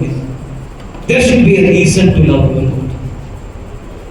ആ സ്നേഹം അത് കണ്ടുപിടിച്ചുകൊണ്ടല്ലോ പ്രിയപ്പെട്ടവരെ ഒന്നും വേർപെടുത്താനായിട്ട് പറ്റത്തില്ല. അതുകൊണ്ടാണല്ലോ നമ്മുടെ വാട്സപ്പിലും യൂട്യൂബിലൊക്കെ ഇങ്ങനെ റിയൽ ലവ് എന്നൊക്കെ പറഞ്ഞുകൊണ്ട് കാണിക്കുന്ന കാര്യമുണ്ട്. ഈ ആസിഡൊക്കെ വീണ് മോഹം പൊള്ളി കഴിഞ്ഞിട്ടും അവരെ തന്നെ സ്നേഹിക്കുന്നുണ്ടെങ്കിൽ അതിനെന്താ പറയുന്നത്, റിയൽ ലവ് എന്നൊക്കെ പറഞ്ഞിങ്ങനെ വാഴ്ത്തുന്നുണ്ട്. That is real love. അപ്പൊ ഒന്നും നമ്മളെ വിട്ടുകളയുന്നില്ല ആ സ്നേഹത്തിൽ നിന്ന്. എന്ത് പ്രശ്നങ്ങൾ ഇങ്ങനെ ഒരു എന്താ പറയാ മലവെള്ള പാച്ചിൽ പോകുന്ന ഇങ്ങനെ ഒഴി വന്നാലും യു വിൽ ബി സ്റ്റഡി. അതുകൊണ്ട് പ്രിയപ്പെട്ടവരെ, you should find out A reason. നിങ്ങൾ ദൈവത്തെ സ്നേഹിക്കണം. സ്നേഹിക്കുന്നതിനൊരു ശക്തമായ കാരണം ഉണ്ടായിരിക്കണം. നിങ്ങൾ അങ്ങനെ സ്നേഹിച്ചു തുടങ്ങുമ്പോൾ നിങ്ങൾ ക്രിസ്തുവിന് വേണ്ടി ജീവിക്കാൻ തുടങ്ങും. അതാണ് അടുത്ത ചിന്ത. നിങ്ങൾ ക്രിസ്തുവിനെ സ്നേഹിക്കുന്നത് ചെയ്യും, അവന് വേണ്ടി ജീവിക്കാൻ തുടങ്ങും. അവന് വേണ്ടി ജീവിക്കാൻ തുടങ്ങുമ്പോൾ നിന്റെ ജീവിതം മനോഹരമാകും. ഹല്ലേലൂയ, ഹല്ലേലൂയ, ഹല്ലേലൂയ. ക്രിസ്തുവിന് വേണ്ടി നീ ജീവിക്കുമ്പോൾ നിന്റെ ജീവിതം മനോഹരമാകും പ്രിയപ്പെട്ടവരെ. അതിനർത്ഥം നിങ്ങൾക്ക് കോടിക്കണക്കിന് രൂപ ഉണ്ടാവുന്നത് ഞാൻ പറഞ്ഞ മനോഹാരിത not in terms of some എന്താ പറയുന്നത് ചില കാര്യങ്ങളിലുള്ള ഒരു സഫിഷ്യൻസി അല്ല ഞാൻ പറയുന്നത്. പക്ഷേ ഒരു ശാന്തത നിങ്ങളുടെ ജീവിതത്തിൽ ഉണ്ടാകും. ഒരു ശാന്തത നിങ്ങളുടെ ജീവിതത്തിൽ ഉണ്ടാകും. പട്ടിണി കിടന്നാലും സംതൃപ്തിയോടെ പട്ടിണി കിടക്കും. ആ ഒരു അവസ്ഥയിലേക്ക് വരും. കർത്താവ് കൂടെ ഉണ്ടെന്നുള്ളൊരു ബോധ്യവും കർത്താവിനെ സ്നേഹിക്കാനും തുടങ്ങിയാണ്. നിങ്ങളുടെ ജീവിതത്തിൽ ഒരു സന്തോഷമുണ്ടാകും, ഒരു ആനന്ദമുണ്ടാകും. ആനന്ദം എന്ന് പറയുന്നത് എന്താണ്? ജോയ്. ജോയ് എന്ന് പറയുന്നത് എന്താണ്? പരിശുദ്ധാത്മാവിന്റെ ദാനമാണ്.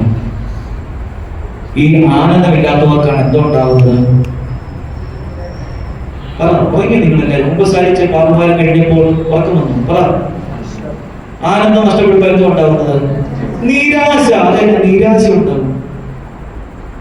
അപ്പോഴാണ് നമ്മൾ എന്ത് പറയുന്നത്? പരാതി പറയാൻ പോകുന്നത്.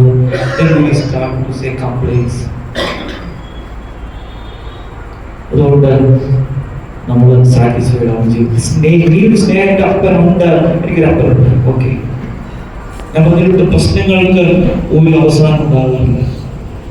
പക്ഷേ നിങ്ങൾക്കൊരു ജീവിതത്തിൽ ഒരു സംതൃപ്തി ഉണ്ടാകും. ജീവിതത്തിൽ ഒരു സംതൃപ്തി നമുക്കുണ്ടാകും പ്രിയപ്പെട്ടവരെ.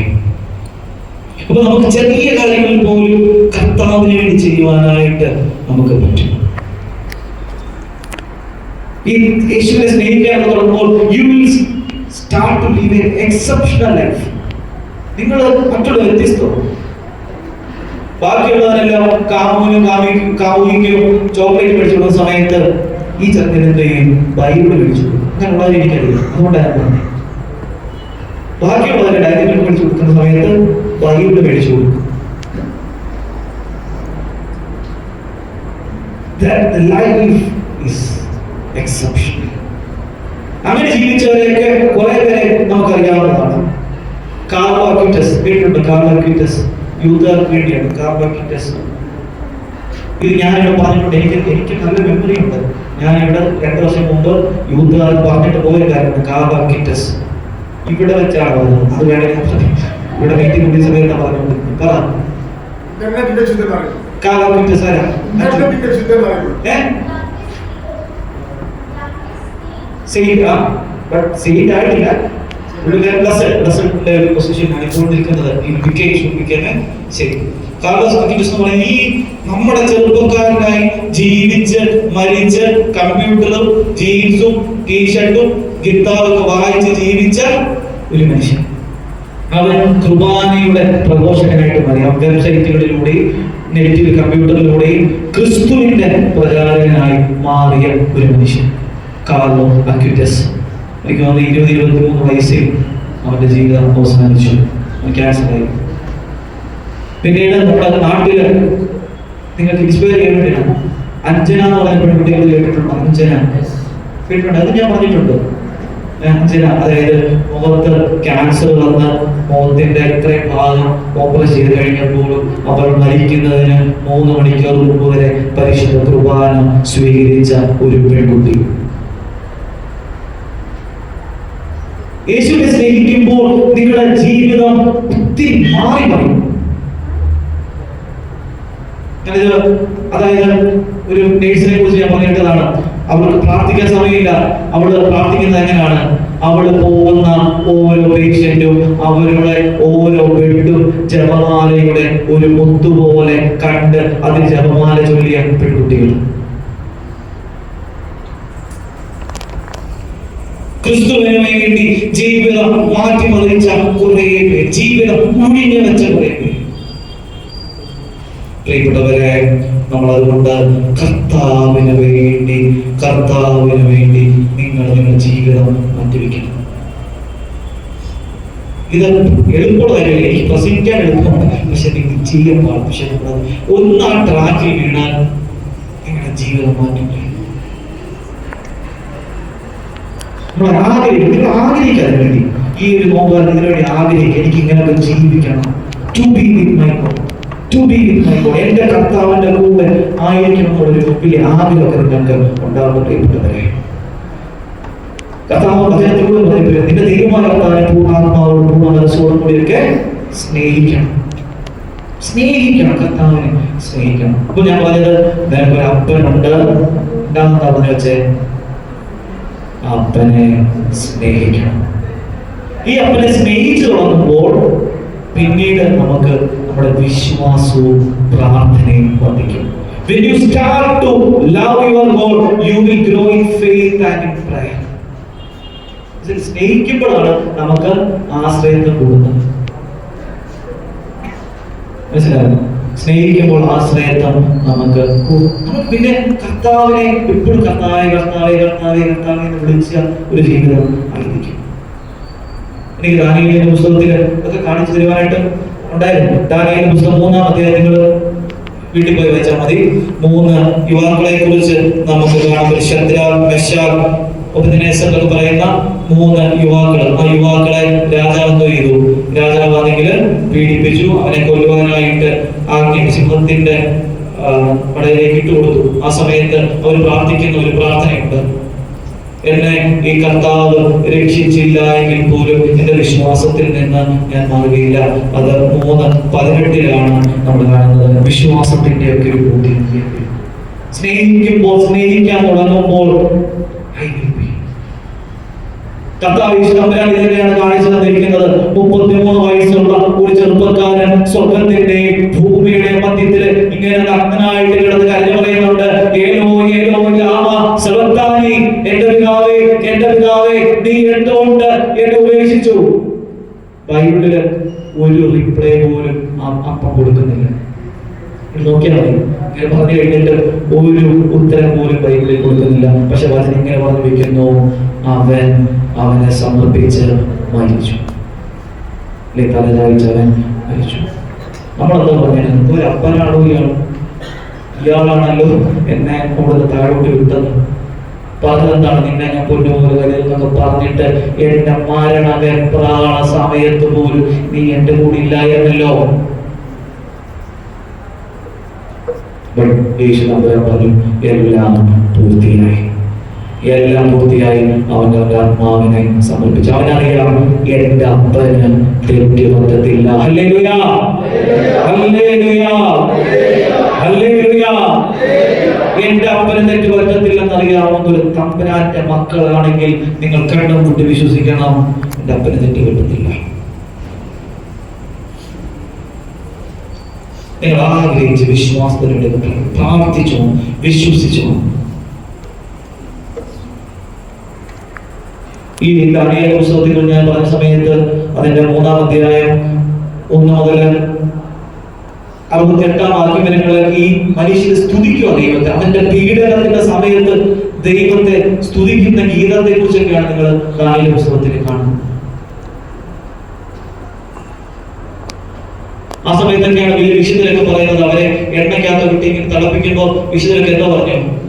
പകുതി വെന്തു, ഇനി മറിച്ചിടും. മത്തിയൊക്കെ മറിച്ചിടുന്നത് പറഞ്ഞു പകുതി ഉണ്ട്, പകുതി.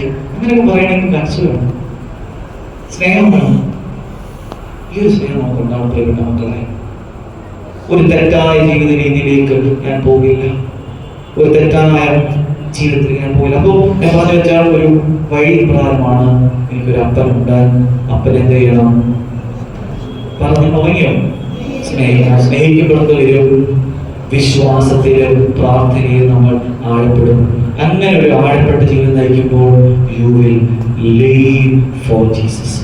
When you grow in faith, you will start to live. ക്രിസ്തുവിന് വേണ്ടി ജീവിക്കുന്നവരായി നമുക്ക് മാറുവാനായിട്ട് സാധിക്കും. അതുകൊണ്ട് പ്രിയപ്പെട്ടവരെ, ക്രിസ്തുവിന് വേണ്ടി നമ്മൾ ജീവിക്കണം. അങ്ങനെ വരുമ്പോഴാണ് ഇന്ന് നമ്മുടെ നാട്ടിലൊക്കെ ഭയങ്കര ചർച്ച ചെയ്യുന്ന ലഹരി എന്നൊക്കെ പറയുന്നത് ക്രിസ്തു ഒരു ലഹരിയായിട്ട് മാറും. ജീസസ് will become a ലഹരി for you. ക്രിസ്തു നിങ്ങളുടെ ഒരു ലഹരിയായിട്ടൊക്കെ മാറും. നിങ്ങൾ ആഗ്രഹിക്കണം, എൻ്റെ വീട്ടിൽ ആഗ്രഹമാണ്, നിങ്ങൾ ആഗ്രഹിക്കണം ക്രിസ്തുവിന് വേണ്ടി ജീവിക്കാൻ നിങ്ങൾ ആഗ്രഹിക്കണം, പ്രാർത്ഥിക്കാൻ നിങ്ങൾ ആഗ്രഹിക്കും. ഇങ്ങനെ അങ്ങനെ തീരുമാനം, അല്ലെങ്കിൽ നിങ്ങൾ കേട്ടിട്ട് ഇങ്ങനെ പോകുന്ന 100 ആൾക്കാരായിട്ട് പോകും. നിങ്ങൾ തീരുമാനിക്കണം, കുറെ തീരുമാനം എടുത്തിട്ടേ പോകും. എൻ്റെ കർത്താവിന് വേണ്ടി ഞാൻ ജീവിക്കും, എൻ്റെ കർത്താവിന് വേണ്ടി, എൻ്റെ കർത്താവിന് വേണ്ടി ഞാൻ സമയം ചെലവഴിക്കും. എൻ്റെ അപ്പന് അറിയാതെ എൻ്റെ ജീവിതത്തിൽ ഒന്നും സംഭവിക്കുന്നില്ല. എൻ്റെ അപ്പന് വേണ്ടി ഞാൻ എൻ്റെ ജീവിതത്തെ മാറ്റിമറിക്കും. പ്രിയപ്പെട്ടവരെ, അങ്ങനെയുള്ള ഒരു ആഴമായ ജീവിതത്തിലേക്ക് കൊണ്ടുപോകണം. ഞാൻ പറഞ്ഞു വെച്ച കാര്യങ്ങൾ മാത്രമാണ്. നോമ്പിന്റെ ഈ അഭിഷേകപ്പെട്ട കാലയളവിൽ, നോമ്പിന്റെ ഈ അനുഗ്രഹിക്കപ്പെട്ട കാലയളവിൽ നമുക്ക് നഷ്ടപ്പെട്ടു പോയ നമ്മുടെ വ്യക്തിപരമായ ഐഡന്റിറ്റിയെ നമ്മൾ തിരിച്ചു പിടിക്കണം. You should find happiness in being with Jesus. യേശുവിന്റെ കൂടെ ആയിരിക്കുന്നതിൽ നിങ്ങൾ സന്തോഷം കണ്ടെത്താൻ പ്രിയപ്പെട്ടവരെ. ഇങ്ങനെ വന്ന് കുത്തിയിരിക്കുന്ന ഒരു സന്തോഷമുണ്ട്. മനസ്സിലായോ? എല്ലാവരും പകുതി ഷോയ്ക്ക് വേണ്ടി വരുന്നത് പോലെ ആയിരിക്കും from the first show itself.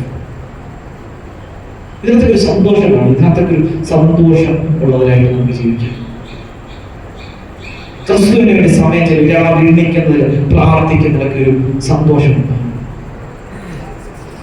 അങ്ങനെ ഒരു ജീവിതത്തിന് പ്രതിസന്ധികളിൽ നമുക്ക് പറയാൻ പറ്റും ഐ ഹാവ് എ ജീസസ്. നമുക്ക് പറയാൻ പറ്റും ദോഷമായിട്ട് എന്നോടൊന്നും എന്നതാതെ ചെയ്യുകയില്ല എന്ന് പറയാൻ പറ്റും. നമുക്ക് പറയാൻ പറ്റും എന്റെ ജീവിതത്തിൽ എനിക്ക് ഏറ്റവും മുഖ്യം നീയാണ് കർത്താവേ. പ്രിയപ്പെട്ടവരെ, നമുക്ക് കണ്ണടയ്ക്കാം. നമുക്ക് കണ്ണടച്ച് കർത്താവിന്റെ സന്നിധിയിൽ നമ്മെ തന്നെ വിട്ടുപോകാം.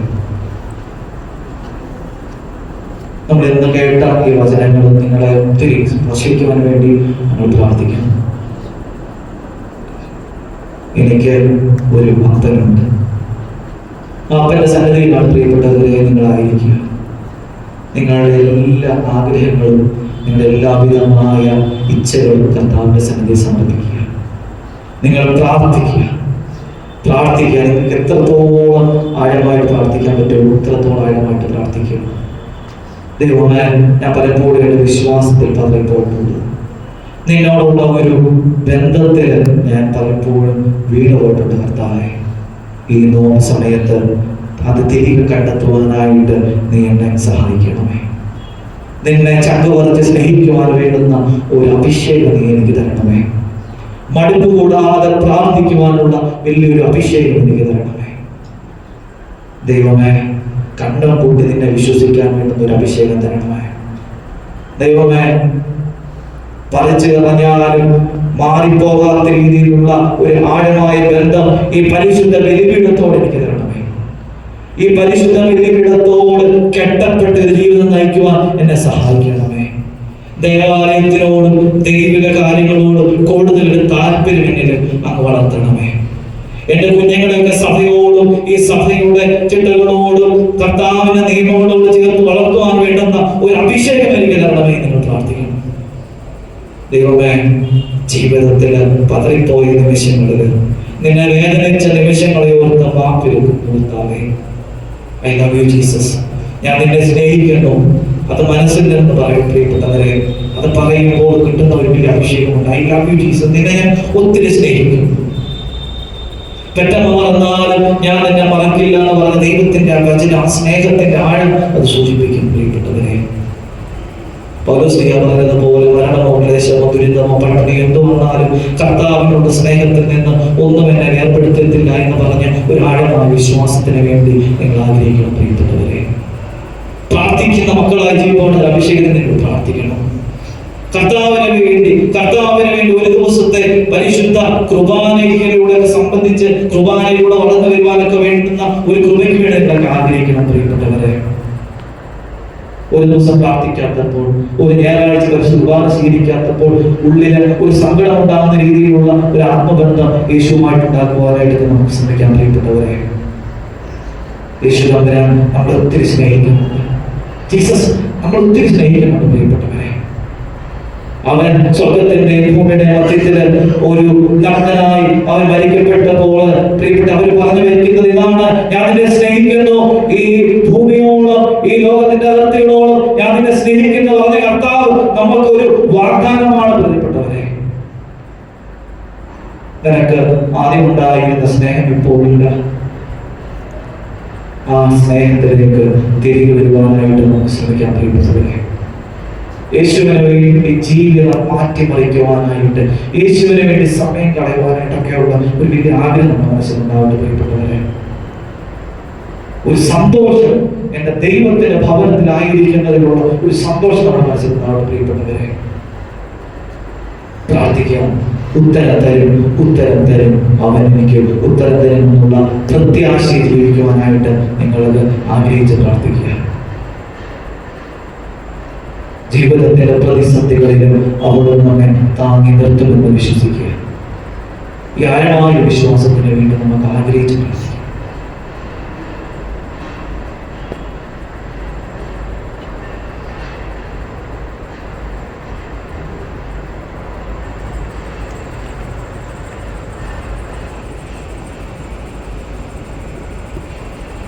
സ്വർഗസ്വനായ ഞങ്ങളുടെ പിതാവേ, നിന്റെ നാമം പരിശുദ്ധമാക്കണമേ, നിന്റെ രാജ്യം വരണമേ, നിന്റെ തിരുവിഷ്ടം സ്വർഗ്ഗത്തിലെ പോലെ ഭൂമിയിലും ആകണമേ.